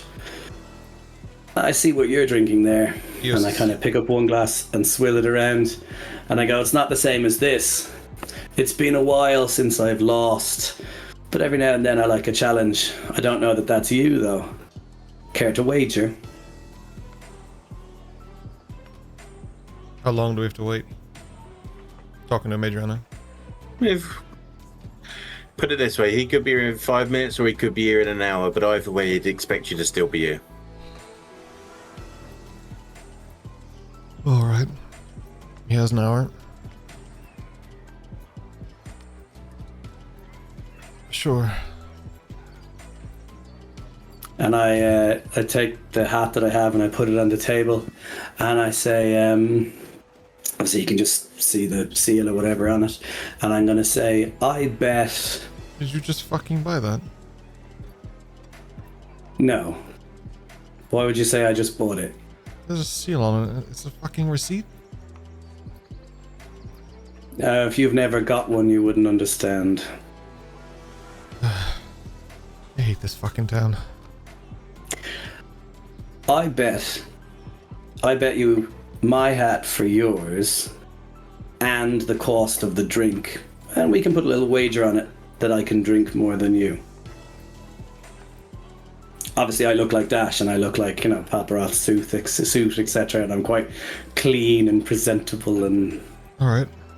But I'm ahead of you in this race. He passes one of the bottles of whiskey across to you. Gotta catch up. Dash. Is that really who that is, Dash? so I'll drink that first to match what he's on so far. Slate, he's talking to you though, to be fair. I don't know if you want to answer Rory. He was talking to you because you're Dash technically. I'm going to cover my drink and say, pardon? Say that again? Is that really who that is, Dash? Gesturing towards Metal Jaw Man. Okay. I mean, I obviously don't care who it is, and I don't know who you think it is, but they're soon to be forgotten. And I start taking a drink out of the drink. you- How How much of the bottle are you chugging? I just need to know. Sorry, Rory, just very quickly. How much? I'm trying to match what he's told me, so I'm trying to do You a drank like a bottle, for like. so like if you're catching up, you're drinking a bottle of whiskey. Alright, I will start with that. Obviously, a moment beforehand, I was at the desk and I did the forgery and then walked straight over. So I don't know if the guidance would still be going, but that would be my intention. It would be quite, quick. If not, I would redo it. But I won't be able to do it again, though. I don't think. I'll put a drink on you. Hassle. Yeah, you. There's a drink in my inventory. Yeah, called Forge Fire Whiskey. You are Lovely. going to guzzle the bottle. Great. In the meantime, Rory, let's come back to you, my friend. I don't want to crit across you. I just want to make sure that this didn't keep happening with the intersection, so I dealt with this one at a time staggered. What would Makes you sense. like to do, my friend? Eos would... How rude, you don't know who this is? Oh my goodness. Eos slowly gets up from her seat and unbuckles the belt that holds the rapier to her. Okay. Sir, would you mind signing the sword, please? I'm a fan. I don't know why, but it challenged all of you to do a group DC check. I'm not sure what happened there. I don't really sign Oh, please. shit for... It's from my father. Yeah. Who is he? Unfortunately, he's retired recently, but... Oh, he's a fan.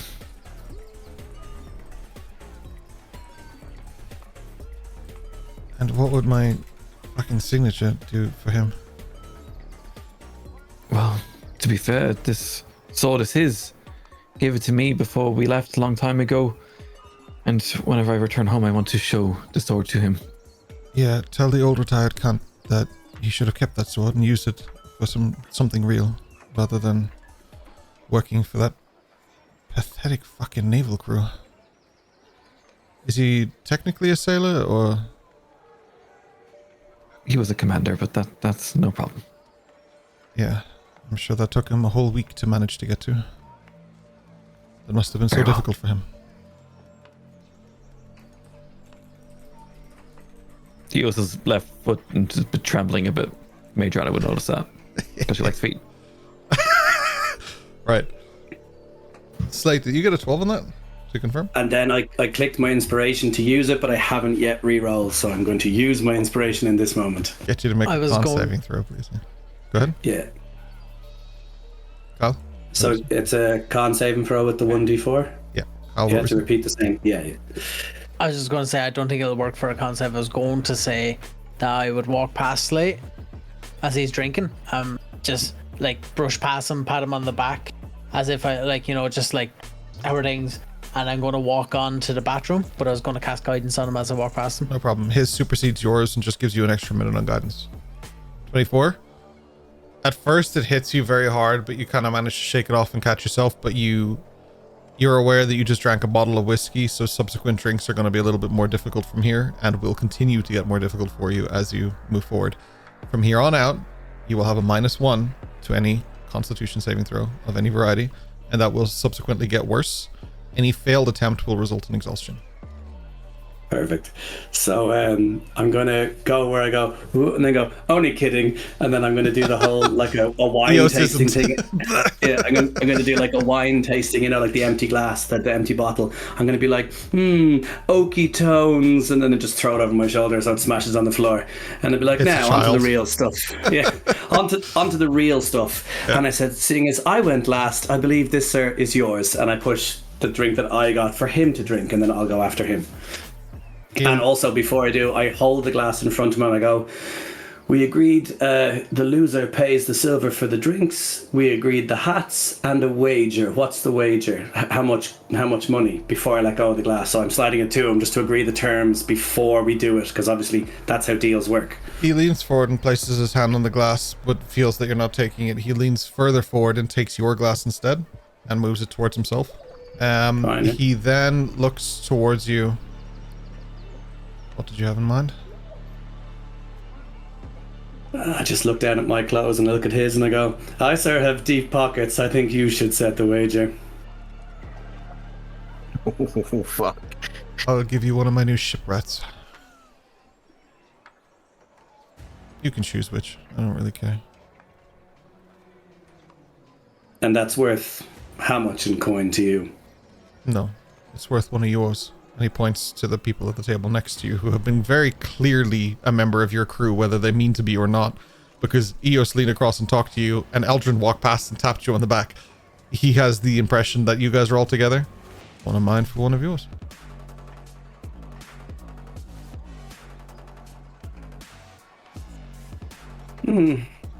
Interesting stakes. I do enjoy that.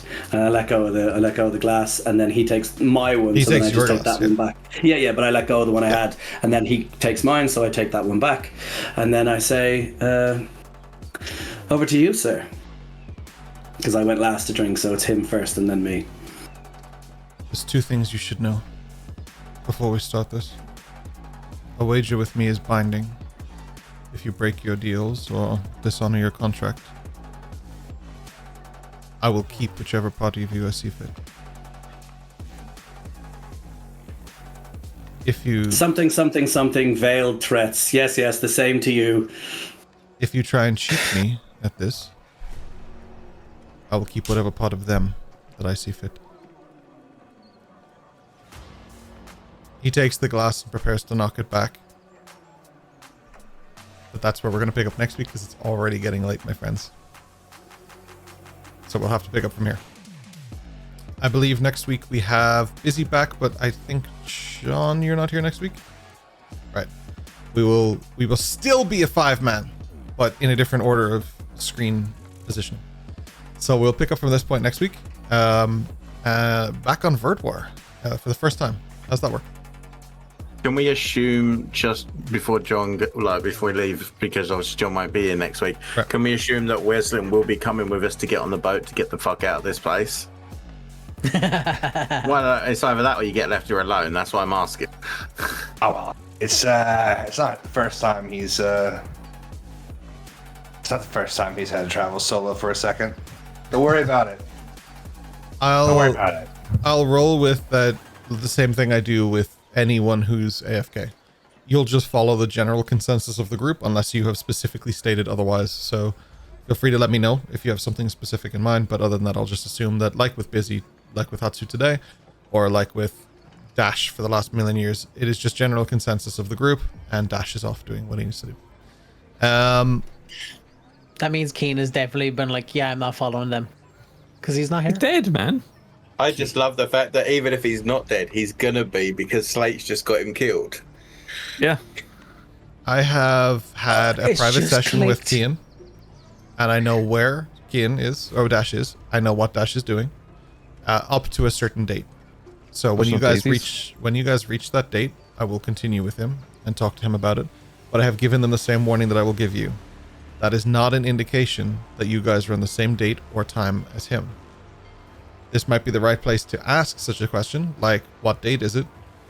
But you can find that information out as easily or as willingly as you want. But for the moment, anything I've prepped with Ian is parallel to you guys, because I have no other way to do that than to spoil it otherwise. But if it turns out that you guys are further in the future, I've told Kian already that Dash will be still committing to these things in the past, and then we will just fill in any gaps that are necessary depending on how far forward you guys are, up to his death if necessary. So until he has no insider information, and this does not suggest that the dates are correct, you just have to figure those things out to learn it. In fairness, there's no one here at this dock we could ask the date of because they're all illiterate and don't have a freaking idea about what date it is. So, and Adriana would definitely know where to go here to find out any relevant information she needs as quickly as she can. But she's not going there. That is, she doesn't want to be known to be here. That's the point. Absolutely. But for now, we will switch to a different format. We're going to do Beyond the Isles. For those of you who have been watching this, we appreciate that you're here. We love you. One quick shout out to Busy, who is streaming this Friday for Flying Orc, as far as I know. He will be streaming probably Path of Exile or maybe Monster Hunter. I'm not sure. Because PoE 2 had a massive update. But you guys are welcome to join us. We would love to see you here. If not, we'll catch you next Wednesday for our next organized stream. There may be some in the middle, but as far as I know, that's our next organized stream. John will hopefully have you back soon as well. I know you're only going for a week, is it? I think. Little jaunt across the ocean. Little jaunt across the ocean. Nice. Like in game. Life imitating literal art. This is great. Busy just confirmed. Thank you, Biz, in chat. PoE 2 for sure on Friday. So there you go. We will catch you all next week. Those of you who are joining us for Beyond the Isles, we look forward to seeing you. We'll be back in literally 2 minutes probably, just so we can get a few minutes out of the Beyond the Isles. And we will pick it up from there. Thank you so much for joining us. Feel free to ask your questions in chat. We shall see you soon. BRB or bye if you're a podcast.